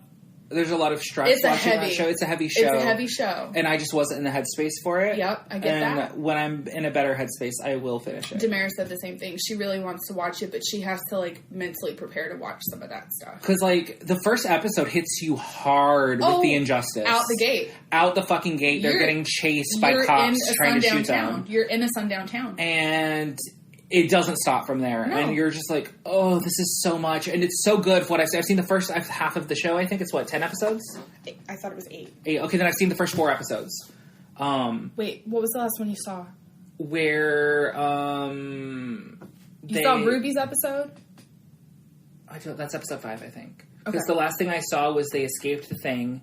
They were in the elevator, and the water was coming up. Okay. And then I think the dad killed the... Yeah, he did. That's what people were upset about. Yeah, because like we have this one rare native person, and they're dead. For no reason. No, there's a reason. You have to finish I know the reason. it. It's not a justifiable reason. It's a justifiable reason in the sense that the person who wrote it interconnected all of it, and it's okay. You know, if you think it should be done a different way, then you write a book about Arawak natives. I'll help you, okay? It's not my place, but yes. Ugh, you're a native. Anyway, Lovecraft Country was very, very good for me. I fucking loved it. I thought it was brilliant. I've never seen that's the other thing is it did not remind me of anything else I've ever seen. So I loved that about it too. So I watched Given, the anime Given. Yeah, we talked about that. And I did talk about it on the show, but it's just like a gay anime about like this kid overcoming loss. And, like, finding love, but also just accepting it. Really and moved past you. it. It moved me so hard. No, it was very much a lot of what I went through. Like, the kid was abused by his father. Yeah. And, like, lost somebody he loved at a younger age and had a hard time moving past it. And, like, it was very much spot on for me. And I'm not saying this in any way, like, you talk about it too much. I'm just saying, like, you've referenced it quite a bit. Like, it was a big thing for you last year. It's a huge thing. I've watched it a couple of times. And I get to the end and I cry every time. Like, the first time I saw it, I wasn't expecting to cry. Or whatever, and I was a mess. Yeah. I was a fucking mess, like, sobbing Circa the so Good hard. Place for me. Yes. That fucked me up. Yes. Yeah. Did that end last year? That might need to be on the list. No, I think it ended in 2019. Did it? Yeah, I think so. Okay. Because we did a full review. We did, but I could have sworn that was at the beginning of the year. It's okay, look it up. It may have been at the beginning of the year. I don't know, because the pandemic. I don't feel like we... Am I wrong? I don't know, let's see. Good Place Season 5 release date. Is it Season 5 or Season 4? Season 5. No, Season 4 premiered in 2019. Is there a Season 5? Oh, they split Season 4 into 2. And so part of it was and in it ended it ended in January. Okay, so then The Good Place for both of us. Yes, We're absolutely. throwing that in there. Good Place was We did a whole episode on it. We're not going to talk about it any further. No, because I hate crying about But no, the anime Given really was just very profound for me, and it was really good, and it was very spot on for me. So I just really loved it. If you like music anime, like, watch it. It's about music, but also I feel like I should give it a try. Because I don't want to say no to things this year, but also I just feel like it's something I'm not going to It might not be for you. Anime might not be for you. It never really has been. Everybody loved Sailor Moon when I was in high school, and I was like, really? Okay. There's another really good anime, too. But it's a movie, it's not a show, so it's not like a mean, long it's commitment. anything that you you might watched. like Your Name. Your Name? It's called Your Name, and it's like... Where do you watch these? Internet. Oh, okay. Like Funimation or Crunchyroll. See, I wouldn't even know where to look. But if you want to watch Your Name, I could probably just send you a link and you can watch it on your laptop. I watched a little bit of JoJo. Is that anime? Oh, that's weird as fuck, though. I don't even like JoJo. I liked it. It was okay. I mean, I liked, like, the first 4 episodes that we watched, and after that it was the same format over and over again, and I was just like, oh, okay, I get it. He's always gonna fight 3 bad guys in every episode, and he's always gonna win. But moving on. But then also, it's not always him. Like... It technically is him. It's just the new generation of whatever. It's his descendant. It's his next descendant, then his next descendant, then his next descendant. And they all fight 3 bad guys in every episode and win each time. It's just a weird-ass fucking show. It's very weird. Danny was into it for a minute. I have my last one. Are you ready? Yeah. The Flight Attendant. I haven't seen it. The Flight Attendant was so fucking good. Kaylee Cuoco did that shit. She deserves some sort of nomination. Mm-hmm. I've said this before. I'm used to seeing her in a sitcom setting, and so you never really know, like, how good actors and actresses are in a sitcom setting, because it's usually, like, over the top and funny. Mm-hmm. I loved her in 8 Simple Rules. I loved her, of course, Big Bang Theory's top 3 shows for me. She was so good that she wasn't Kaylee Cuoco or Penny. She was actually this character. That's good. And she is she getting, like, recognized for that? I don't know. I haven't heard anything, but I genuinely hope so. Because I've heard good things about that show. Well, here's the thing. Not just from you. Here's the thing is that she's a multifaceted character, whereas, like, she is clearly an alcoholic, but the first episode, she has trauma on top of her alcoholism. And so she literally is battling trauma from her past with alcoholism and the trauma from her future. Like, she goes in and out into, like, a PTSD situation while, like, she's being chased by whoever it is that, like, murdered this person, and she's trying to figure it out. Like, it's just this whole, like, sometimes you hate her, sometimes you love her, sometimes you're worried about her. She did so fucking good in this show. It was incredible, and I can't wait for season 2. I'm really excited. And also, Rosie Perez is in it, and everybody loves Rosie. Yeah, she's one of the main characters, and I think season 2 is going to be about her. Oh. Because she a dirty little bitch. She was doing shit. She was doing treason type shit in this. This is not a light show. Like, I think treason. Like, is it a political show? It's not.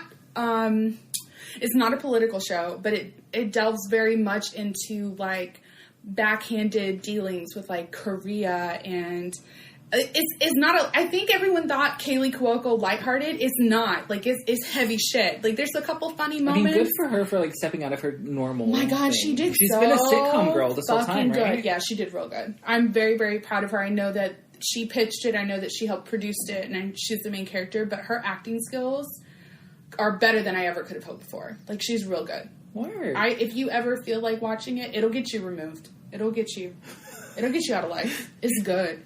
Do I want to be removed? Yeah. I'd do Bridgerton first, though, because it's a fun little... Yeah.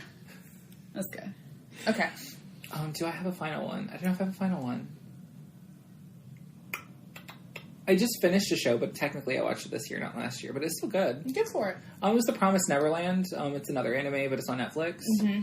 I think I'm going to give it a try. It's very much like Never Let Me Go meets Chicken Run, which is such a weird combination. Yeah, can you take the chicken run out? Because now I don't want to try. Well, it's the fact of trying to escape. Okay, I'm not a kids movie person either. Work. Still haven't seen. Well, this isn't a kids anime. Great. Okay. But it's on the first season's on Netflix, and it's just about kids trying to escape a place they're living. I'll try. I'm trying not to give out too many details because the thing with this show is that every episode ends on like a, oh my god, what? Like a big revelation or a cliffhanger. You're like, I have to watch the next one.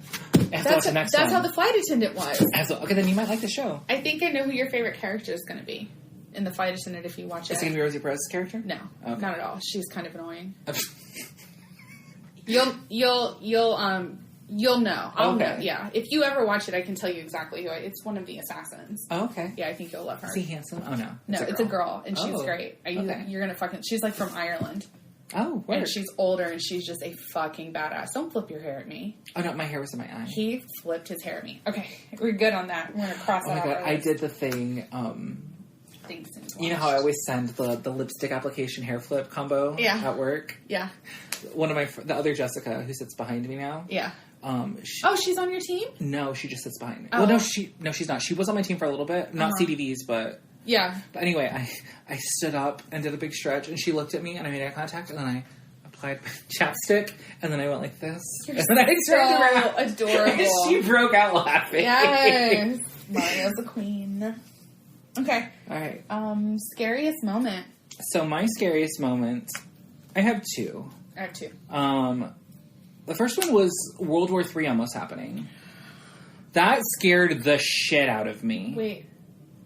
In January, Trump almost started World War III with Iran. Oh my god, yes, I forgot about that. Yeah, it's been a fucking year, y'all. Oh my god, I forgot about that. That feels like a lifetime ago. Doesn't it? It's been a year, and I feel like I've aged 20 in the last one. Like, do you see these crow's feet? Yeah, girl. I'm getting bags. That was real scary. It was so scary. I felt like I held my breath for a few days. I did too. I felt like it was like at least 2 weeks, like of just like shallow breaths. Like and it's I'm about so to happen. grateful that they responded the way that they responded. Yeah, because they could have. They could have started shit. They could have started shit, and it would have been nuclear, and we would have been fucked. So. Oh god, that was the scariest moment of 2020. I forgot about that. Oh, please let him out of office safely. Please let Biden out safely. Please let Kamala be there. Please let everything happen to God. Please. As she prays to the God she doesn't believe in. No, all of them. I'm praying to all of them. Won't they do it? Allah, God, Jesus, Buddha, all of them. Please. The universe, please. Pandora, please. Isn't Allah, God, and Jesus all the same?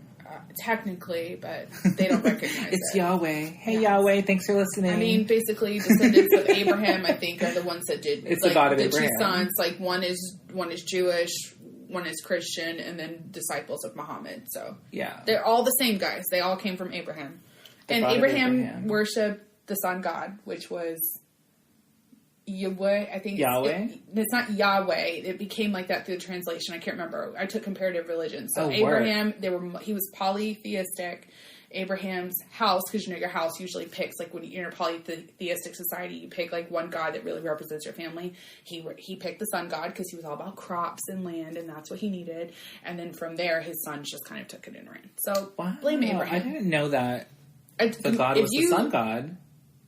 The Christian God, that was the original, but it was part of a polytheistic society. Work. I need to look into this. I'm always fascinated by religion. Me too. I don't believe in it, but I just like to understand. Yeah, I think my parents were pissed that I took comparative religions in high school. But it was one of my favorite teachers, and it was such a good class. Work. And someone tried to get sassy about Jesus, and Mr. Fletcher was a devout Catholic, and someone got sassy about Jesus, and I wrote something on a paper, I don't remember, and I remember him yelling at him and kicking him out of the library because we were supposed to be doing research. Wow. Yeah. Now, I remember in Human Anatomy, my teacher had to make a statement, a religious statement, because... In Human Anatomy? Yes, because people think men have one less rib. It's apparently a thing that I didn't fucking know about. Yeah, because he removed his rib to create Eve. Yeah. And so all men are missing a rib. And I was like... No. And she's like, look... I have to make this religious statement for the all terms and purposes of this. Because we live in the fucking Bible Belt. For all terms and purposes of this class, men and women have the same amount of ribs, and it is this much. You can believe what you want, but scientifically, and in this class, it's this number. I don't remember the number. So she's like, so moving on, really, and people were like, and I was like. Confused. And I said, what is this about? I don't understand. Why would... And that's what Baby Mario was like inciting a religious scientific... I didn't fucking know. That's such a weirdly obscure thing. That's so funny that's the statement your teacher made. Do you know the statement my teacher made? What? It's Mr. Teft. I loved him. He was great. Is this in comparative religion? No, this was Human Anatomy. Oh. He had these big Coke bottle glasses, a very thick Southern accent, and one day he told my friend LaShawn, who's this beautiful, dark, chocolatey girl, he was like, I love your hair today. How do you change your hair like that every day? And she was like, oh, it's a wig. And he was like, a wig? What's it made out of? She's like, well, this one's synthetic. And he was like curious. He was like, what's a synthetic wig? And she was like, sometimes it's made out of tire material. And he was floored. He was like, wow.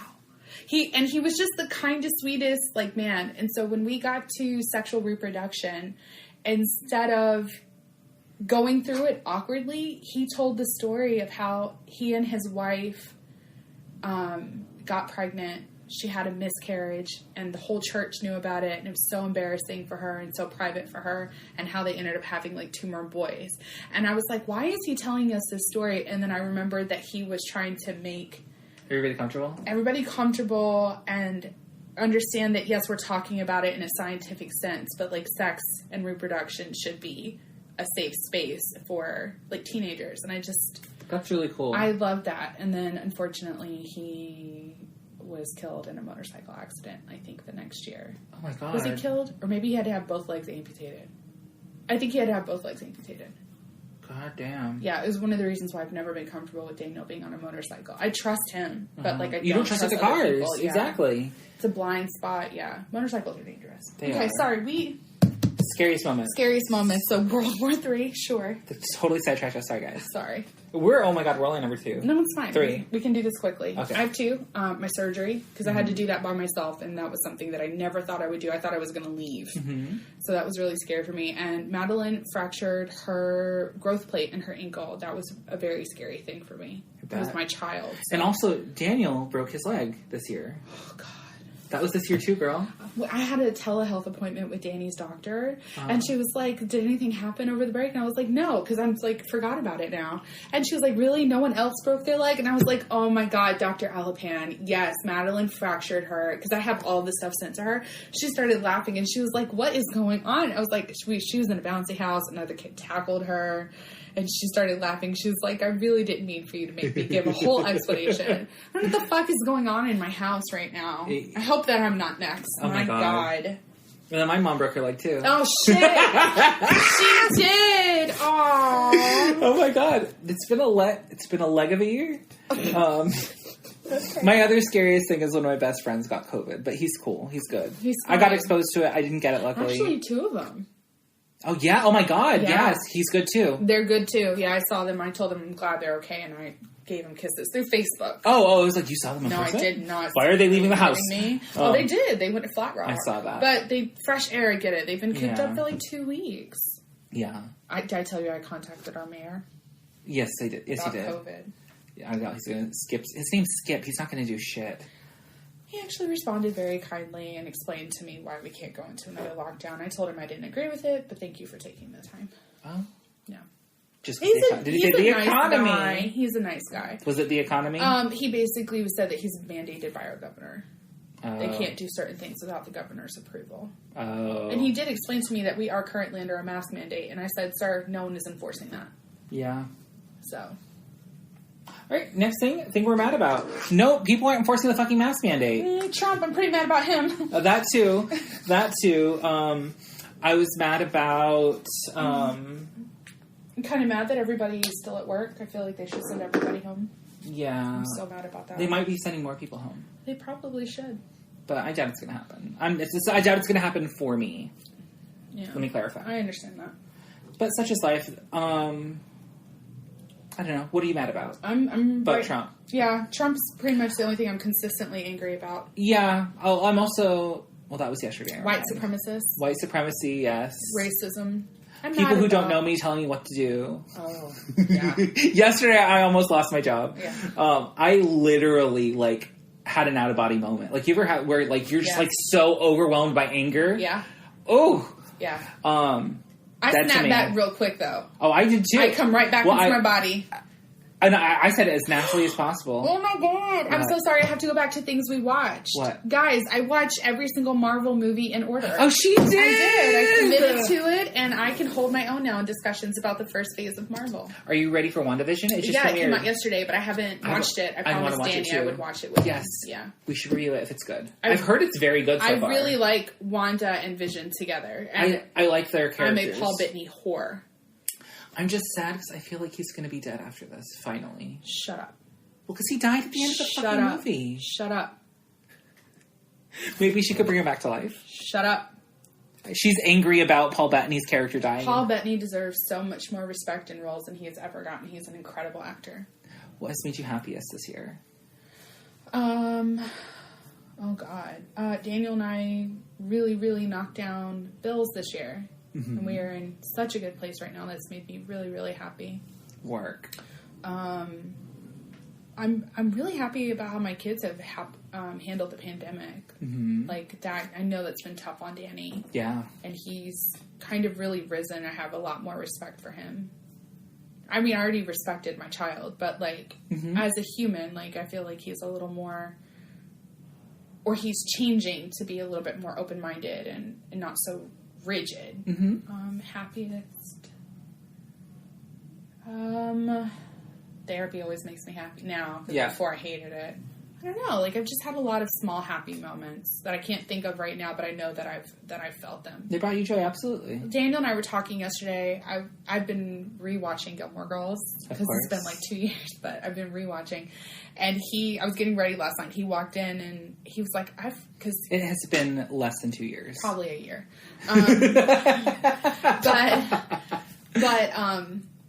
There was a time when we lived in a 700 square foot apartment, couldn't afford cable, and we would watch Gilmore Girls on repeat because it was the only thing I owned on DVD. Oh, so he's seen it all too? Yeah, he's seen it from beginning to end. Is he a fan? I think secretly he might be.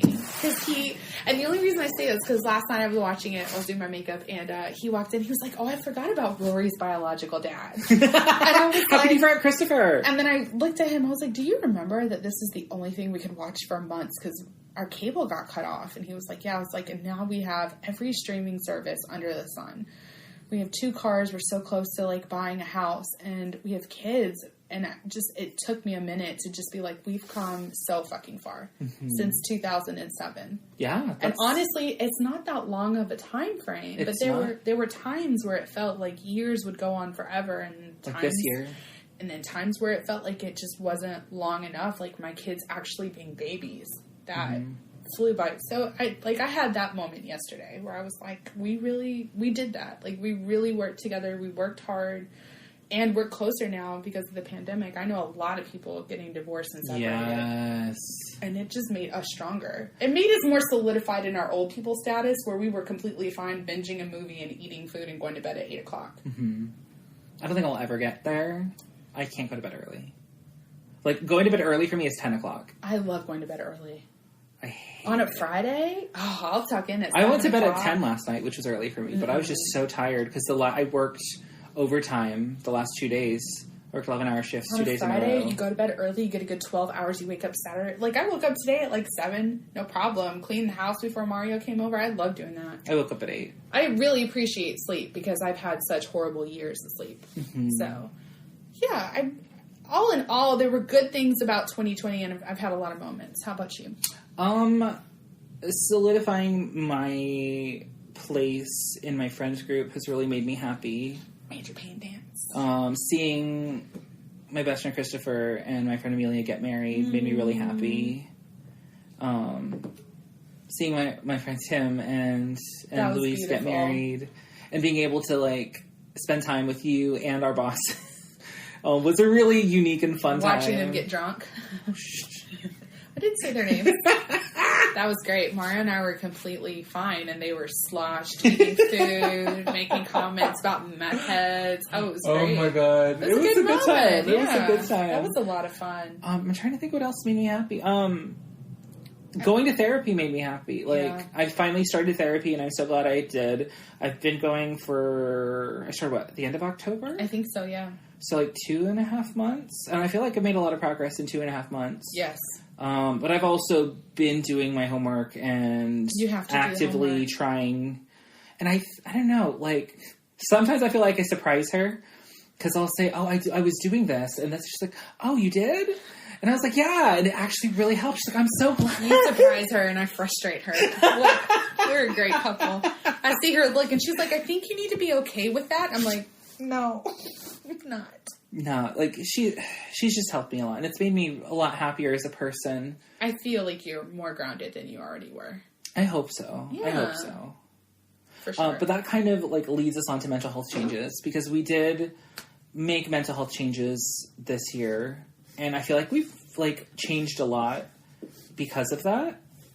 And honestly, the next, like, mental health changes, and then we're also doing things we're most proud of, and hopes for this year are all kind of, and things that make me happy. Like, these last 4 are all kind of mental health focused because I've gone about making so many changes within my mental health and trying to be more open to things and not be as reclusive. And I do feel like I have been more outgoing, and I have been trying things that I normally wouldn't try. I'm nodding profusely, guys.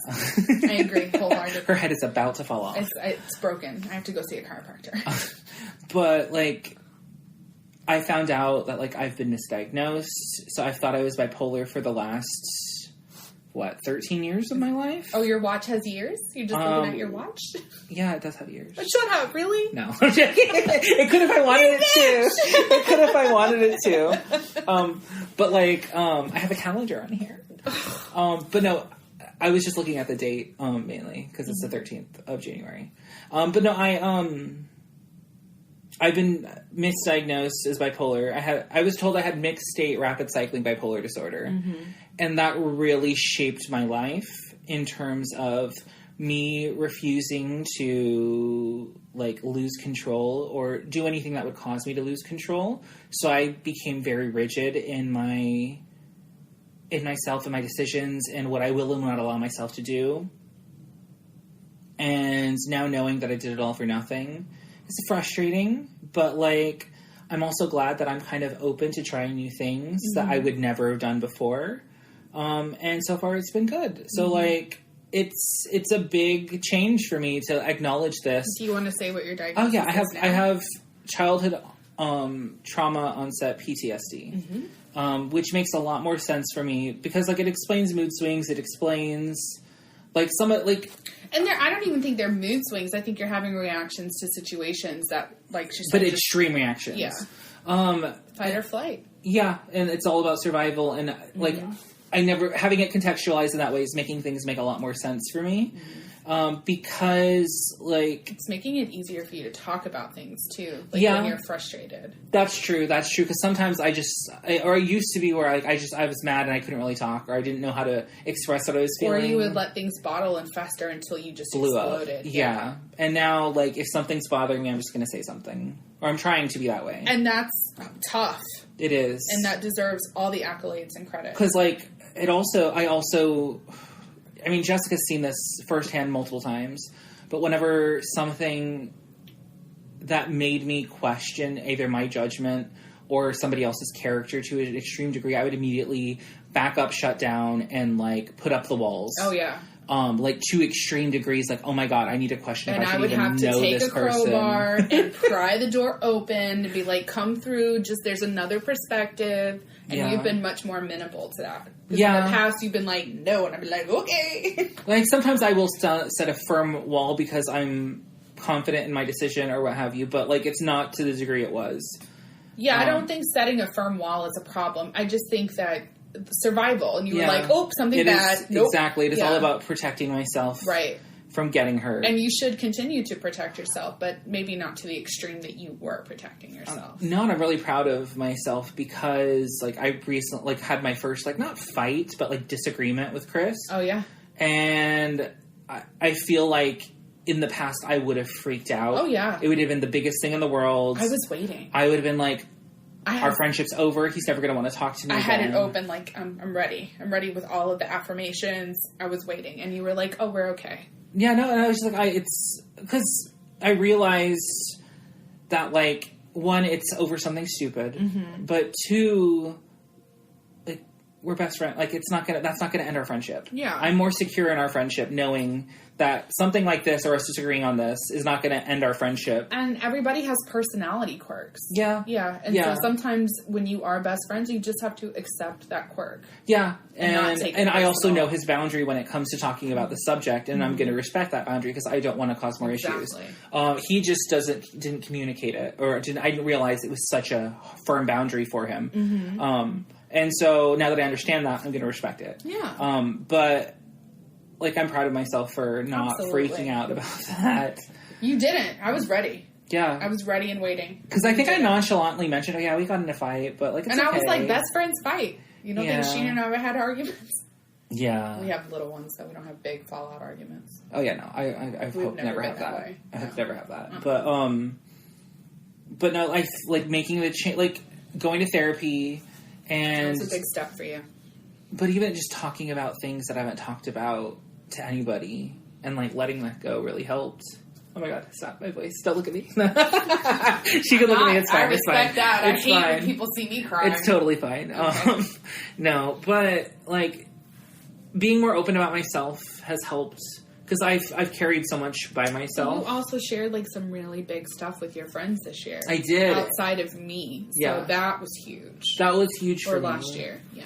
Because like it's not easy for me to open up because I'm so afraid of getting hurt again, and so like I'm happy about that. I'm happy I've gotten to a point where I feel like it was to the point where like I have to talk to them about this. Not even like I don't really want to. Weeks. I did. And I say we because she was a part of it. I was a part of that decision, and I was the one encouraging it. And I was like, you explaining this to me helps me understand you more. And I feel like that is something that you should feel comfortable sharing. It was like the little missing piece of Mario. And then I talked to my therapist about it, and she's like, well, I mean, talk about it. Like, I'm not going to tell you need to do it now or this or anything like that, but, like, just know that, like, this is your best friend. He's not going to judge you harshly for it. And it's also not something that you should feel like you're going to be judged harshly about, because it's not... I don't... When you told me, I thought it was going to be... That's what they said, terrible thing. They thought I killed somebody. Yes. And then I was like, oh, it's okay, baby. But that was the missing piece for me, because I was like, he's judging himself so harshly on something that he shouldn't. This makes sense to me now. Yeah. Yeah. I thought it was going to be like I don't know what I thought. Yeah. I was like, Mario would never hurt anybody, so I don't know what he's about to tell me. Yeah. It's like, if it's something sexual, I'm not going to judge him, because I have no place to judge anyone about sexual things. So I was nervous. No, they were too, and they're like, "Oh, me too." I'm like, "Oh, fuck." That's what I told you. Everybody has had that experience. Yeah, and so like I don't know. I felt so much better having people. I feel seen better, and you feel less alone knowing that people have gone through something similar. Yes, that's another big change I've been making is self-compassion. Mm-hmm. And I've been doing the self-compassion exercises on, I think it's selfcompassion.org. Because we have little to no self-compassion. Yeah. It's very hard for us. It's self-compassion.org. It's Dr. Kristen Neff. She is Oh, no. She's helped me in so many ways, even though it's just her little exercises. I will plug a bitch. Send it to me. I want to try it. And she is a big, like, just preacher of self-compassion. And essentially it's giving yourself some grace to fuck up and acknowledge it's okay, or you're going through something, or something really awful is happening to you right now, and you're not alone in that. Because I isolate myself or view myself as, like, this... Well, a lot of people with anxiety or PTSD or depression, a common theme is that you feel very isolated from the rest of the world. Yeah. Like, you feel like you are the only person who views it like that. Yeah. So that's common to feel that way. So maybe self-compassion will help with that. And so, exactly. And so, like, you start off, like, calming, and it's like, okay, yes, I acknowledge I'm suffering, and it sucks that I'm suffering, but everybody suffers, and other people are going through similar things. And that's okay. And I'm going to allow myself some grace to not beat myself up over this, because I'm only human. And, like, you just have to, like, recognize when you're doing negative self-talk and cut it off. And that's the hardest part. That is the hardest part. Because I feel like I'm better at, like, oh, don't think that way about yourself. Think like this. But getting used to, like, that was not normal internal rhetoric. Like, just, I never thought that negative self-talk was something that I shouldn't be doing. Like, I would constantly do it because that's how I motivated myself, but that shit is not healthy. It's not healthy, and then also, I think part of me was addicted to the rush of feelings. Oh. Because when I do negative self-talk, I go through an emotional cycle. And it's not necessarily that it felt good, but I felt something. And so instead of, like, getting high or whatever, I would just put myself down. And so I've been actively trying to combat that through self-compassion and... See, I don't like having feelings at all. I mean, I enjoy feelings. I like being happy. I like... I like crying. I don't mind being happy. Happy's great. I know. I mean, I know this is so fucked up. Stephanie's taking notes to be like, we need another 2-hour session. Being happy is great. Being proud is great. But, like, any negative feeling, I struggle so hard with that. Like, I'm instantly like, no negative feelings. Shut that shit down. No crying. Like, I'm not a big fan of that. Yeah. And, I mean, sadness can be a negative feeling, but, like, I don't see sadness as a negative thing. It's just like with Inside Out. Sadness is necessary for you to understand the world. I think that's why that movie truly made me cry. Oh, that movie fucked me up, girl. I saw it with my kids when they were very young in the movie theater. And you still haven't watched Soul yet? I don't want to. Oh, girl. I don't want to. It's over. Like, it's not what you're thinking. Okay. I cried harder at Coco and Inside Out than I did Soul. Okay. It's really about appreciating what matters in life. Oh, great. That's, like, where I'm at right now, that kind of shit makes me cry hard. Okay, but it's not like that. I guarantee you I'm going to cry hard. You'll probably cry, but, like, it's really... I feel like this movie was aimed towards people like me, where... Can I spoil? Like, do you care? No, I don't. You don't? I don't want to be spoiled. Okay. Okay, then it's just... It's not what you're thinking. Okay. It's just... I concede. It's a reconceptualization. Okay. Sure. And that's all you have to do. Okay. But it's not... You have to mentally prepare for, like... death and racism and Lovecraft Country. I have to mentally prepare for happiness. Okay, so just fine. Let me be that way. You can do it. You can do it. I believe in you. I'm trying really hard. Do you want to talk about some of your mental health journeys? So what are we doing? Well, I kind of mixed all of the last four together. Gotcha. Well, we still haven't done this one. Right. Okay, so mental health changes and things I'm proud of. It's been nice to have a good year without 6 months without anxiety. It's been really nice. I've only had it like in situational, which is different than just from regular. Just constant anxiety and negative thoughts or thinking the world is collapsing when it's not. You know, the surgery was probably the most anxiety that I've had, but I'm proud of how I handled that. I wasn't embarrassed to ask for drugs to calm me down. You know, I did cry in the operating room. That was kind of embarrassing. Because, you know, when they strap you up, like at that point, the medication had worn off a little bit. You were awake during this? Well, when they take you into the operational room. Oh, because like every time I've gotten surgery, I make it to the operating room, I look around, and then I'm out. No. Oh, that's how bad my anxiety was. Like, it fought through the drug that they gave me, which was great for a good hour and a half. And then that last 30 minutes when they came and got me, I vividly remember every single thing. I remember laying in there. I remember my arms being put out. And then I just remember sobbing. And, like, every person stopped. Because I had to tell everybody that I had anxiety, right? I had to tell my surgeon. I had to tell my physician. I had to tell the anesthesiologist. Like, I had to be really open about it so that everybody would be compassionate towards me. And everybody was. But the second I started sobbing, two of them came over and started rubbing me, and they're like, "We're going to take such good care of you, don't you worry." And then it was count back and then I woke up. Work. That's so nice of them. They were fantastic. Because honestly, like, if you're freaking out like that and then you knock out, that can be very traumatic. Yeah, it was very comforting. And what I thought, I don't know if I shared this, but what was really awesome is that there was a resident with the anesthesiologist, and she was a tiny little Hispanic girl. And the second I had to even say, I have anxiety, and I'm really, really nervous about the surgery and I'm not feeling great, she instantly walked over to me without saying a word and just, like, had her arm around me the whole time. Aww. And that was really while I talked to the anesthesiologist. And he was like, "This is what you do." So it was... That's a good-ass doctor. No, it was fantastic. Because I do feel like some doctors just get so tired and they're overworked. Nobody was upset or frustrated by me. They were all so kind and so patient. That's amazing. It was great. So I'm proud of that. Yeah. I'm proud of my children. I'm so proud of my husband and sister-in-law. They both got new jobs that they really want. And I've really seen... I haven't seen my sister-in-law, like, grow yet because... She doesn't start yet. She hasn't started. But my husband's going to start crying. I'm glad it out, girl. My husband got a job that he really wanted, and I'm very proud of him because it's very hard for him to leave his old department. He had a lot of, like, loyalties that he knew he needed to set aside so that he can further his goal. And he was there for, like, 10 years, right? Yeah, he really stayed behind and helped them and sacrificed his own career goals to help them, and he just really... I'm just really, really, really proud of him. And I'm proud of my kids. Like I said, I've gone through the pandemic as an adult, but I've never been through it as a kid. So I can't imagine, you know, what it's like for them on a daily basis. Yeah. So I'm very, very proud of them. And, I'm proud of the people in our country that voted blue. Yes, I'm proud of Georgia. I'm proud of Stacey Abrams. Oh my gosh.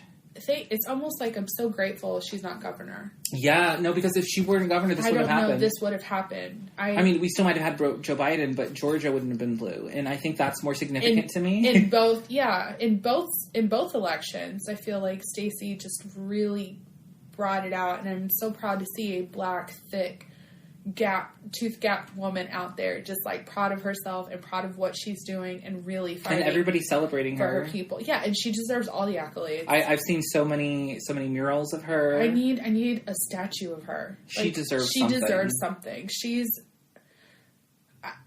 somebody like her is not someone that I thought I would see in Georgia. Yeah, not in my lifetime. But she's given so many people the opportunity to vote. Yeah. Because of her, we were able to vote so easily this year. Oh my gosh. They had early voting for like a month.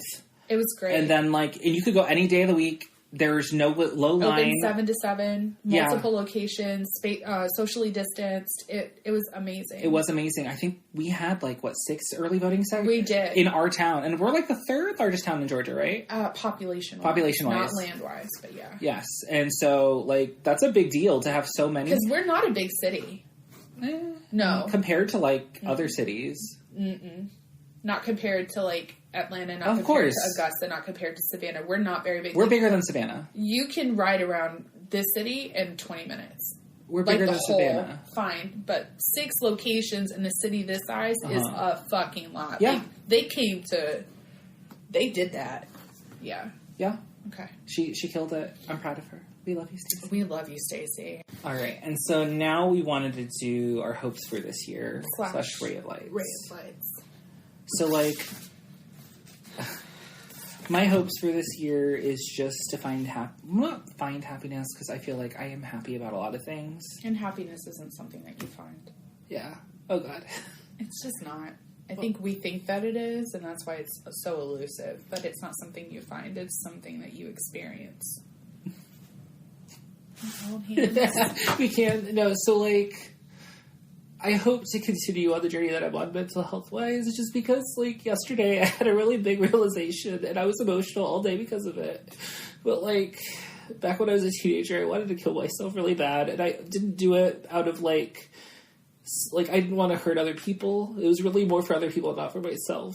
And, now, I just came to the realization that I'm really happy that I did it for myself, that I didn't do it. Not even just, that I'm alive, but also, I'm happy where I'm not happy, but I'm finding happiness, and I'm going places that I'm excited about.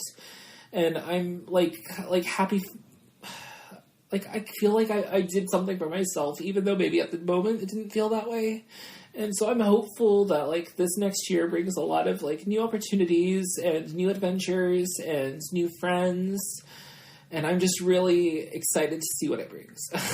Suicide is never the answer. I don't know if we've said that before. But yeah, of course not. Of course not. But, I love you. Love you too. But, I'm excited to see what Boston brings. Because they're officially moving to Boston. I don't think I've announced that. No, Mario's leaving me. We're still going to do it. And I am pushing him out the door. I do want to start researching, ways to record a podcast that is not Anchor. We can figure it out. The Skype thing, maybe, or Zoom. Oh, I didn't mean like that. I mean you're spreading your wings and you're going. I don't. Oh no, absolutely no. But that is something that I've been thinking about a lot, because this is a big part of my self care. Yeah. And I have talked about it in therapy too. But I'm just hopeful to see what the future holds. I'm excited to be somewhere new where people don't know me. Tissue? Oh, I'm good. Okay. Stephanie is the same way, and then because I wear a mask in therapy. I used to go through boxes. I know.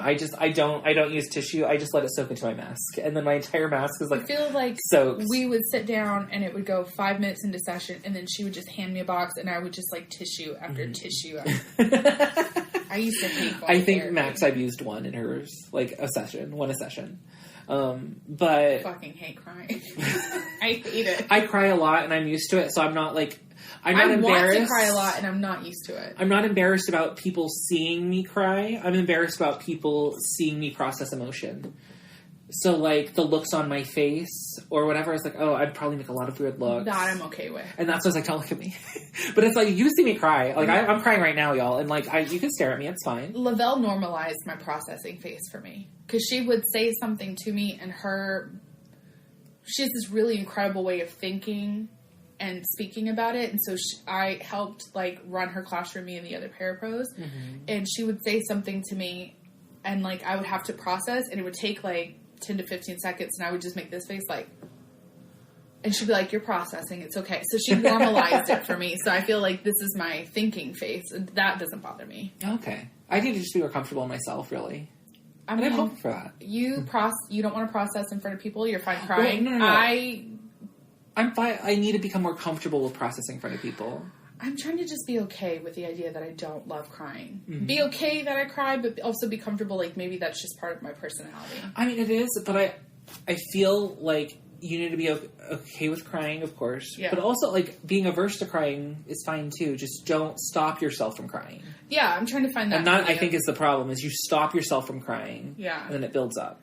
And we're getting off topic. But the other day... It's our podcast. We do what the fuck we want. I'm just mad that you had your hands crossed and you were looking at me very seriously. I felt like we were in a boardroom.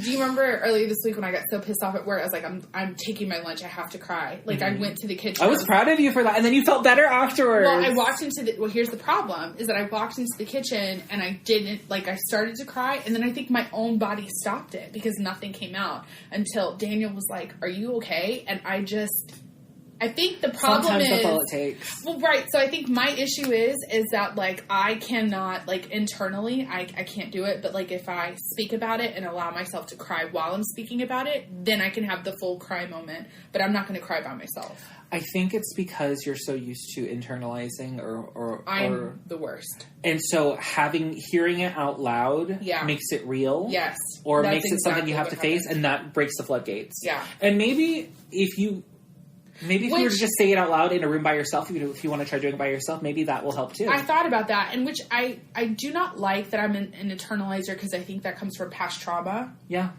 So I don't like that, but I also am not sure how to break that. So I think journaling more about things, because I mostly journal, like, when I pinpoint anxiety to try and figure that out, but, like, I should be journaling about things that do upset me, like, when it happens. Because I'll just push that shit down. No, I internalize certain emotions to the point where it overwhelms me. So I've been writing more. I internalize all the emotions. Oh, I mean, if I'm happy, I'm happy. But, like, like, I've been so grateful to Jessica this last year, and so, like... Here we go. Well, no. And so, like, just thinking about how much she's helped me makes me cry. And so I've had to write a letter. I don't ever want to see the letter. You might get the letter when I do. Okay. And I may not read it. I may have you read it at my funeral. I don't know that I want to see this letter. It's just me thanking you for everything. I know, and you're very, very welcome, but I just feel like I didn't do anything outside of what, like, a true friend would do. Oh, I've never had a friend like you. Shut up. Shut the fuck up. Just thank you for getting me to where I am right now. I appreciate it a lot. Fuck you. I'm laughing, I'm not crying, I promise. I mean, I'm grateful for you, too. You're always down for, like, whatever, and you're so supportive. You're just, like, the best. You're, like, my brother. At this point, you're, like, my little brother. Oh, fuck you, Maria. That's in my letter. You're, like, the big sister I've always wanted. Oh, fine. Jesus Christ. I'm so grateful for you. I just don't want to talk about it right now. It's fine. But, I never want this letter. But, no, the reason I brought up the letter is just because, like, it was to the point where, like, I would just think of you and I would start crying. And so now I'm at the point where, like, I can think of you as an emotional goalpost. And even Stephanie had to be like,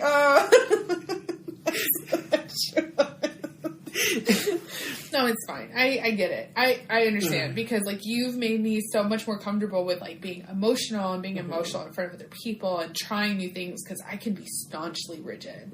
You know, like, one of my favorite memories is Finer Things Club. Like, that was such a fucking amazing thing. I miss that. And I feel like that was your starting point. That was really a big part of me coming out of my shell and opening up. And it really brought us closer. It did, yeah. That, and then us in the podcast. The podcast really helped, too. I'm so grateful for the fucking podcast. Oh, my God. I really hope that this, like, we're supposed to be doing... Oh, well, hopes. This is Ray of Lights and Hope. Oh, Ray of Lights. I mean, we kind of did hopes. Well, you didn't do your hopes, did you? I really hope for,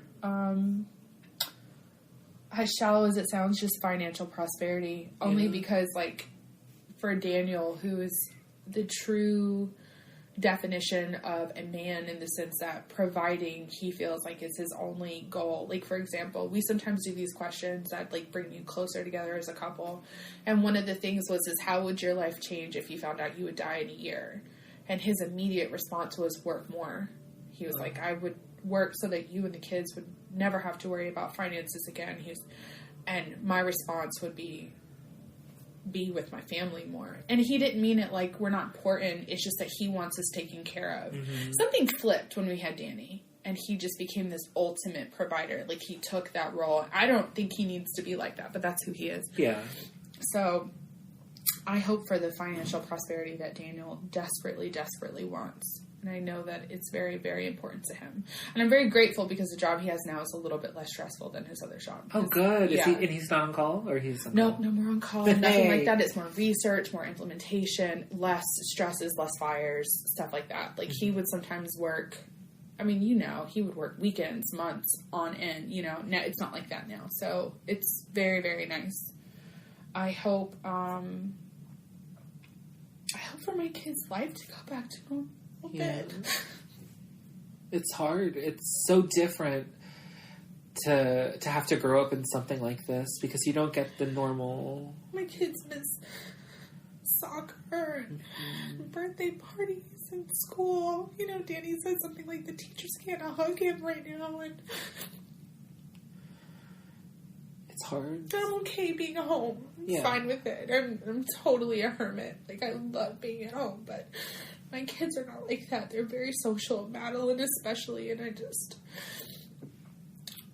want a little bit of normalcy for them and not be scared. Like, I want normalcy, but also feel really safe, because that's hard for me as a parent and someone who suffers from anxiety to, like, not let that fear take over and let me shut down. So that's my hope for this year, and I hope it's safe enough for me to travel, because I'm going to California this year. Yeah. Like, even if I have to wear a mask and put myself in a bubble, I need to see my best friend, and she's going through some shit, and it's hard being apart, and I hope that my husband's best friend gets a little bit of answers to his health issues. That's been weighing on me a lot. So those are my hopes for this year, and that's all I care about. I want my husband to feel like a provider that he is. I want my best friend to feel love because I'm with her. I want my kids to feel normal, and I hope that my husband's best friend gets a little bit of health responses. That's all I want for this year. There's nothing else I want. I also hope that Joe Biden's presidency actually is effective and he doesn't back down from things he's promised. I don't think he will. I hope that we have student aid or financial, student loan forgiveness. Yeah. I hope that we beat COVID, or at least get it to a point where it's manageable and enough people get vaccinated. I think Daniel said we have to have 70% immunity in order for it to not be a pandemic anymore. Wow. So I don't know how we can do that. So. Other than the vaccine getting out. But how long does the vaccine last, I think the booster is supposed to help with that. It's like measles, mumps, and rubella. Mm-hmm. Like, you have to get the first one, but that does not necessarily make you immune. You have to get the boosters. So I think this is going to be a vaccination like that where we have multiple boosters until we reach a point of just, like, efficacy, and it's fine. Wow. I mean, I'm ready for it. But you deal with that as an infant, so it's not that different from your infant vaccinations. It's just you're getting it as an adult. Mm-hmm. Yeah. Wow, I didn't think I'd get so emotional. Oh, it's 2021. Hopes are an emotional thing. Like, so much is riding on them because you just want to see your friends and yourself happy, Yeah, I think it's important to kind of think globally but act locally. Like, I want just a lot of peace, so I'm hoping that, like, I've cultivated a lifestyle where there is just a lot of peace and respect and understanding. So, well, the fact that you're trying is something that is going to make a difference, regardless of if it's not exactly how it turns out or how you pictured it. You're going to make a difference, and there's going to be some. Kind of more focused on just, like, feelings. Like, I just want a little bit of relief in this area, a little bit of comfort in this area. If I can get to those points, I'll feel really good. But I have A Ray of Light. Daniel bought me a book for Christmas, and it's Barack Obama's memoir of his childhood through his presidency. It's called A Promised Land. And if you are an idealist like I am, and you believe that democracy should work the way we intended it to work, and working hard and a little bit of luck, this is the book for you. This is a great book, and I love it very, very much, and I read it like all night after. I wonder if he does the audiobook. I know he did for the last one. It's 28 hours long. That's fine. I've listened to longer ones. So this is part 1, and then part 2 will come out next year, I think. Oh, so is this about the presidency, or is just his childhood right now? Like his childhood is probably like this much. And then she's holding like 40 pages. I'm holding 35 pages, and then it was him and Michelle kind of arguing about him getting into politics because she never wanted him in politics. She doesn't like them. Oh. Convincing her to let him run for presidency. And so right now I'm at the point where he's campaigning, and he just had an altercation with Hillary Clinton, who he speaks of so fondly and admits where he had shortcomings and where she had shortcomings and how he didn't do well. Like, it's a full account of how... Oh, the 2008 election? Or right, primary? But also a little bit of his childhood, what shaped it, and then, like, his mom and what shaped it, and then, like, Michelle and what shaped it, and then we get right into, like, running for president and how he wasn't going to run. And he was approached by several people. It's just very, very good. And you get a real understanding of who Barack Obama is, and he's exactly who I thought he was. Okay. From this book. And it's very, very, it's a lot of positivity. I have 3 credits. You should, it's a commitment for sure, but it's very, very good. But I mean, I have Audible. Yeah, and I'm retaining this information really well, which is why I'm really excited to get my His Dark Materials set, because I feel like those are books I have to read. I've tried on audio. Mm-hmm. It's very much a Harry Potter world, and I feel like because I'm just starting it, I need to read it. Like, I can listen to the books because I've already read the books, but I think I would have had to read the books first if I hadn't already. Oh my god, it's 29 hours. Oh, is it? Yeah. It's good. It's really, really good. I really like it. I like the way he writes, too. He's very, it's succinct, but there's enough detail for you to picture situations. He talks about, like, traveling for work and things like that. He talks about his shortcomings and how he overcame them, and I don't know. It's just, I feel like it's a fair assessment. I'm biased, though, because I love this man. Yeah, same. But I love him, so it's really good. No, I've only... Like, I did Hillary Clinton's Hard Choices. Oh, yeah? I haven't read that. I want to read a lot of political books this year. I have the book if you want to borrow. Yeah, I would love to. My goal is to read at least 20 political books this year. Oh, work. Yeah. I have it in my notes for 2021. Oh, really? Yeah. I love that you have notes. I do. You're type A-er than me. Mm-hmm. I may be fun, but I am not easygoing. I would like that on my tombstone. I would like that on my tombstone.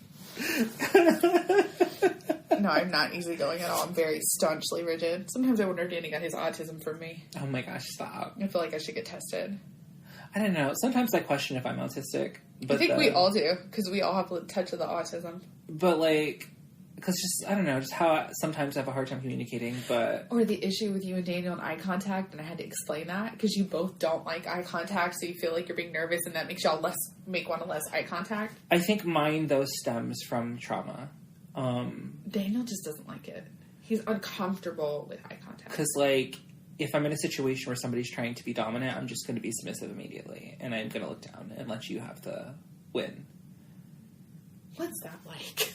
Not easy. Because I feel like I fight more to be dominant than I do to be submissive. I'm very submissive. I just feel like, no, fuck you. You cannot tell me. Like, almost to a point where it's not healthy. Where it's like, maybe I should have been submissive in this situation. I'm like, no, fuck you.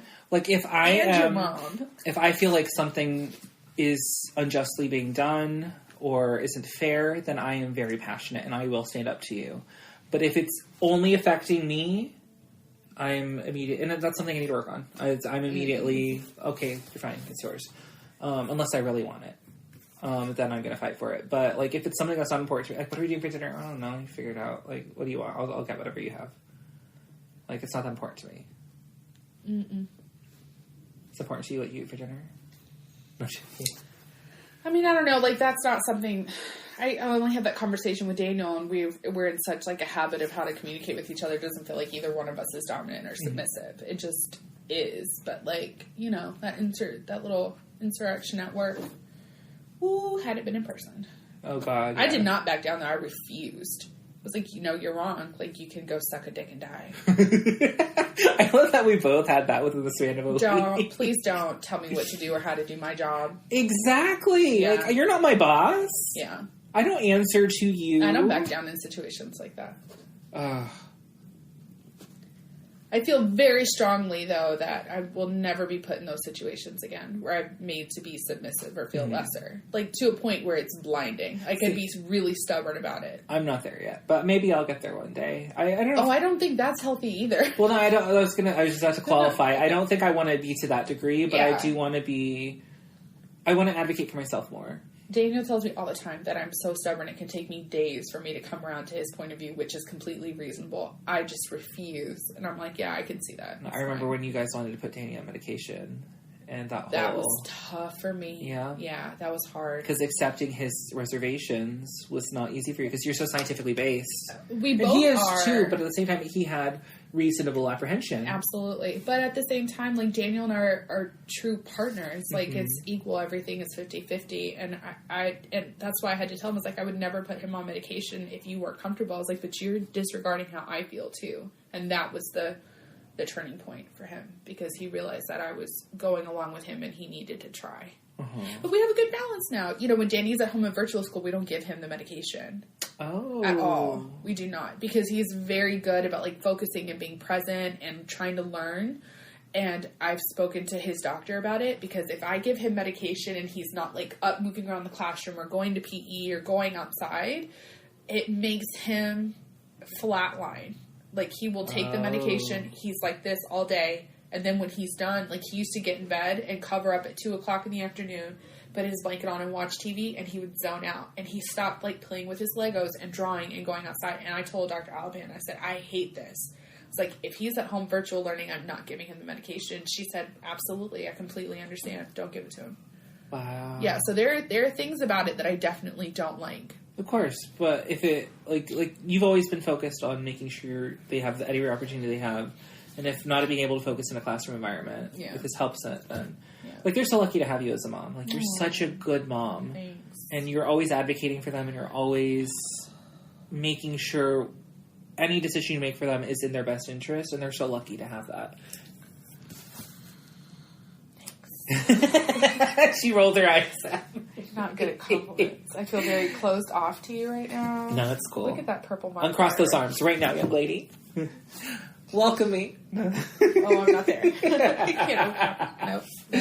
No, but do I have a ray of light this week? Is it for this week or just for recent, I guess? I don't know. This has just been a general ray of light for me, but also we haven't sat down and done this. So if you have, like... I don't know. Am I thinking of that? Is there anything that I can think of? I don't know. Like, a ray of light is I kind of got to a new place, like, in regards to my thoughts on my sister. Oh, yeah. And I don't know. I'm not, like... It's tough. It is tough, because my sister and I are estranged right now. And, like, for the longest time, I was like, you know what, I don't need that. And then, like, going through therapy and realizing she has trauma like me and is just reacting to it differently is making me more willing to at least say something or at least have some line of communication, especially with me moving away. Because she's going to have no way of contacting me after I move. Unless she saved my phone number and unblocks it. But, like, when I move, if I don't, like, reach out to her before then, I feel like it's going to be cut off. And she's only going to be able to communicate through me, like... through friends, if possible. But even then, she's blocked all of my friends, so I don't know. And so... She blocked your mom? Yep. And your dad? Yep. How would you reach out to her anyway, then? Through her friend, Salanthia, who I'm friends with. Yeah. And she was, like, my sister's best friend. I don't know if they're still best friends, but I'm sure she's not blocked. And so I was like, look... And also, Salanthia lost her brother at a young age, and so she doesn't like that we're fighting, so I think she would help me to reach out to my sister if I wanted to. You know what? I appreciate that people feel like that, but at the same time, it's really hard when you're in the situation. Girl, that's a ray of light. Why didn't you bring that up? What? Do you not want to bring that up on the podcast? Oh, absolutely not. Okay. I'm completely shut down and not thinking about it. Okay. Yeah. I'm proud of you. Thank you. Jessica set some hard boundaries. Hard-ass boundaries and stuck to them, Yep. and stood up to her mom on them, and her mom respected her for it. I Like, didn't it have is to such... stand up to my mom. My mom completely respected my decision. You did at one point, but Yeah, but that was... it's still in regards to the context. I'm it's so proud of you. It's a ray of light in the sense that, like, I've always had a hard time with boundaries, and I don't anymore. Like, What- they feel very secondhand to Was me Stephanie proud of you for doing it? Yeah. I do feel it. And she said, you know, I understand the way things are going right now. And she said, just like with your mom, you had some hard boundaries and expectations of your relationship, and that's not the case anymore. She's like, so it doesn't mean it'll always be like this. And I was like, it will always be like this. Because that's my problem, right? Like, that's my issue. And she just was like, You know, maybe you should ask her about dialectical behavioral therapy, which is the thing that she's having me do. To EMDR. And I just got the workbook for it at Barnes & Noble, like, last week. I'm going to work on it. Because that's an issue she pointed out to me. Everything is black and white, and there's shades of gray. Yeah, but I don't have that issue. It's always going to be that way. That is a very black and white statement. There's not a chance of that. Yeah, but that was in the heat of anger and all that. Like, you are a zebra, okay? You are black and white, right or wrong. Yeah. And I'm not like that. Like, I see... And I'm trying. I'm really trying. Yeah. But I don't know. If it gets to that point where you can't know what? see You that. are really trying because... No, it's fine. It may happen, and if it doesn't, I don't care. But, like, when I told you... Because you were like, no, everybody should be this political. And I was like, dang, I think you take that for granted. I saw, like, your brain kind of flip and be like, wait, what is she talking about? Because I think it was hard for you to realize that not everybody thinks like that. Should they? 100%, but like if people don't, it's not like this big character flaw. Right. Because you do struggle with that. So yeah, Mario is a zebra. Oh my gosh, I'm rose colored. Do you idealize everything? Oh, for 1,000%. Like, I'm super idealistic. I still believe in the Republic and everything is going to work out the way it was. And, you know, like, I combat that with, like, capitalism. I just wonder if we're going to stop being, like, a democratic society. Or not a democratic society. Yeah, just a plain democracy. Like, I'm hoping for democratic socialism. Me too. But, like, I'm concerned about what the future holds. All right. So we're going to do a quick tarot reading. All right, honey bear. This one. This one? Yes. You have the Princess of Pentacles because you're a princess. Word. And this is just an energy reading, I'm just right? trying to figure out what this year is going to be like. Where are you, princess? Pentacles are in the back, right? Yeah. Here's the prince. Princess. Quick read. You need to concentrate on the communication of practical matters, useful information, and values. Trust your natural instincts. A new business idea is near. Take notes and make lists. Keep records and receipts safe and secure. You may encounter or must act like someone who's involved in the communication of practical information and useful techniques. An earthy young person may become important. Oh. That's nice. What's yours? I'm going to go with this one. I have the Ten of Pentacles. It's a pentacle kind of day. Well, that's about being grounded, right? Yeah. My mom told me that I'm an extremely grounded person. I was like, oh, all right. Sometimes I feel like I'm in the clouds, but okay. You need to make your base secure. Draw support and protection from your past ties and rich family traditions. If you invest conservatively and do not gamble, your success is assured. You may be the founder of your own dynasty, which I love that because, you know, financial stuff is all I'm thinking about lately. You will feel supported and protected by established rules and structures and may use this security to increase your wealth, status, and influence. Great wealth can be yours. A relative or protected person may be involved. I love that because one of my goals for this year is to apply for a new job. Mm-hmm. Yeah. She's got it. She's getting it. I love She's that. doing it. Makes me real happy. I do want to move on. I feel like I don't belong in our building. Where? Yeah. I feel you on that. It's a feel- gross ass building. I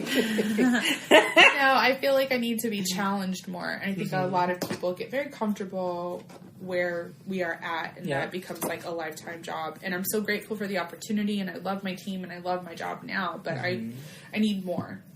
I've always been that person. I'm never satisfied. I need more. So I do like my new boss a lot. I love my old boss, but I do like my new boss. She's very cool. Oh, is she? Yeah, I really like her. I like her too. Very funny. I don't get that. Oh, she cracks some jokes when we're in the car. No, but like I haven't seen her face to face. I'm not true. in the building, but she's very kind and supportive and helpful, and just is never tired of my constant criticism. No, not criticism, questions. Well, no, she's very good. She's very big about advocating for her people and she does. And getting you answers. Yeah. So, like, she's a great boss. I knew she was going to be a good one for you, but... Yeah, I do like her a lot. I'd be sad to leave her and my team, because I do like my team, but I'm ready. I need more. Yeah, and I mean, she wants you to... Like, I guarantee if you tell her you're wanting to try and do something, she's going to help you. She's trying right now, but she's limited by what, like, the department Training can classes. offer. Yeah. Which I completely understand. It's not her fault. But yeah. It is what it is. It is. 2021, hopefully, will be a year of hope. That's what I want. Some astrological reading of this year I found on TikTok said that, like, the second half of the year, the first half is going to feel remarkably similar to last year, but the second half of the year is going to take steps towards movement and change to set us up for the big changes and movements that's going to happen in 2022. So this is still going to kind of be a frustrating year according to this astrological chart, but 2022 is when we should really see a lot. Work? Yeah. Well, hopefully that's true. I'm totally fine with that. I'm in the middle of my Saturn returns. Oh, you are? Mine was on the 10th, deal. was like the day. Nothing crazy happened, luckily. Okay, good. But like the month of January is my Saturn returns. And it's going okay so far. I'm halfway through, knock on wood. Where's wood? Let's press wood. It's wood. Yeah, it's wood. Here. But it's interesting. I don't know. Daniel's so funny because he said, "How long are you recording for?" I was like, "Well, we're going to start at 9." And he said, "So you'll be done at 1?" Is it 1? I said, "You asshole." Like, we should be done at noon just to confirm. Well, I think we're about to be done, right? No, I think we're wrapping it up now. Yeah, it's 11:40. How can I extend this even longer? Just be a dick. No, I'm just kidding. No, because we're going to go get really good Mexican food, and then we have to go shopping for a birthday present for my nephew. And I love shopping with Daniel because he's in and out just like me. Oh, nice. Yeah, it's great. For anybody listening, I know I like thinking of specific people I know that listen. My friend that we dedicated the one episode to, totally proud of her. We're going to have a birthday brunch for her soon. That's exciting. Oh, she knows about it? Yeah. Okay. Yeah, I told you I had to ask to. Oh, right. Yeah. If you're listening and you're not hate listening. Fuck you, Tracy Marcinko. I'm joking. Oh, I'm totally joking. You guys have no idea why that's so funny. But okay, it's fine. If you're not hate listening, Mario and I wish all of the best emotions and the best hope and finding your family, your chosen family, any type of prosperity for you guys this year. For the little bit of people that we do listen, we are so grateful because we're just really two friends talking. Yeah. We love that there's a small amount of people that listen. I just hope for the best. I want 2021 to be more hopeful and positive. Me too. As I get older, cynicism and criticism are so far removed from anything that I want to experience on a daily basis. Yeah. Just want happiness and peace and love and people with like-minded ideals around me. And positivity. Yeah, that's so important. It really is. To like being realistic. Unless you're Trump, I really fucking hope you die. Like, I just hope you suck dick and die. Part of me hopes he doesn't die and instead gets prosecuted and charged with a bunch of shit, and then has to rot in prison for like the next 15 years until he dies. I would be completely fine with him rotting for a year and then dying. I want him to suffer. I want his energy off this earth. Fair. Well, I mean, his energy lives on through his children. I'm not accepting negativity into my life this year, so... They're all going to die, and that's that. It's fine. No, Mario's not allowed to point that stuff out anymore to me. Point which out? That his energy lives on through his children. Oh, I just had a whole vision of Ivanka running for presidency, and I thought, I gotta fucking move now. I know. That'd be terrible. I would move to Canada. And I feel like she'd have a good chance of winning because she's pretty. And she's not polling well. Polling well with who? New York? Uh-huh. But that's New York. New York is mostly Republican. Yes, it is. They're always blue. Mm-mm. In terms of Not like always. major elections.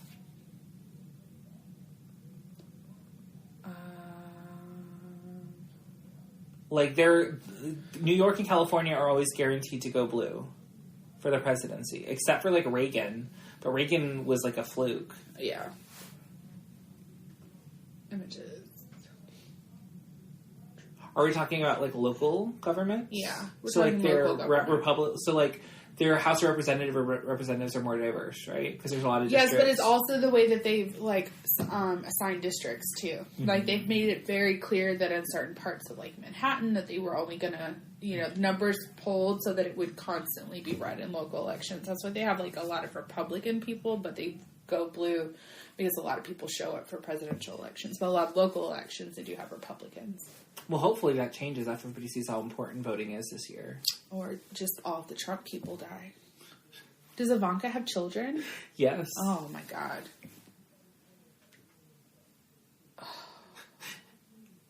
If she is a lesbian, allegedly, that would suck to be trapped in a marriage like that. It could be a sexless marriage. They could be open. Maybe. Marriage of convenience. Yeah. A lot of people are comfortable with that idea. Maybe he only married her so that Trump would pardon his dad. Well, they were married before that. I'm ready for Mary's new book. Oh, she writing another one? She's writing another one. On Trump? On Trump. Oh? Yeah. Maybe she'll interview him. Uncle, why are you crazy? No, she's not going to interview. I think Daniel's eating. Fuck. Oh, fuck. Okay. We gotta go. Yeah, we do.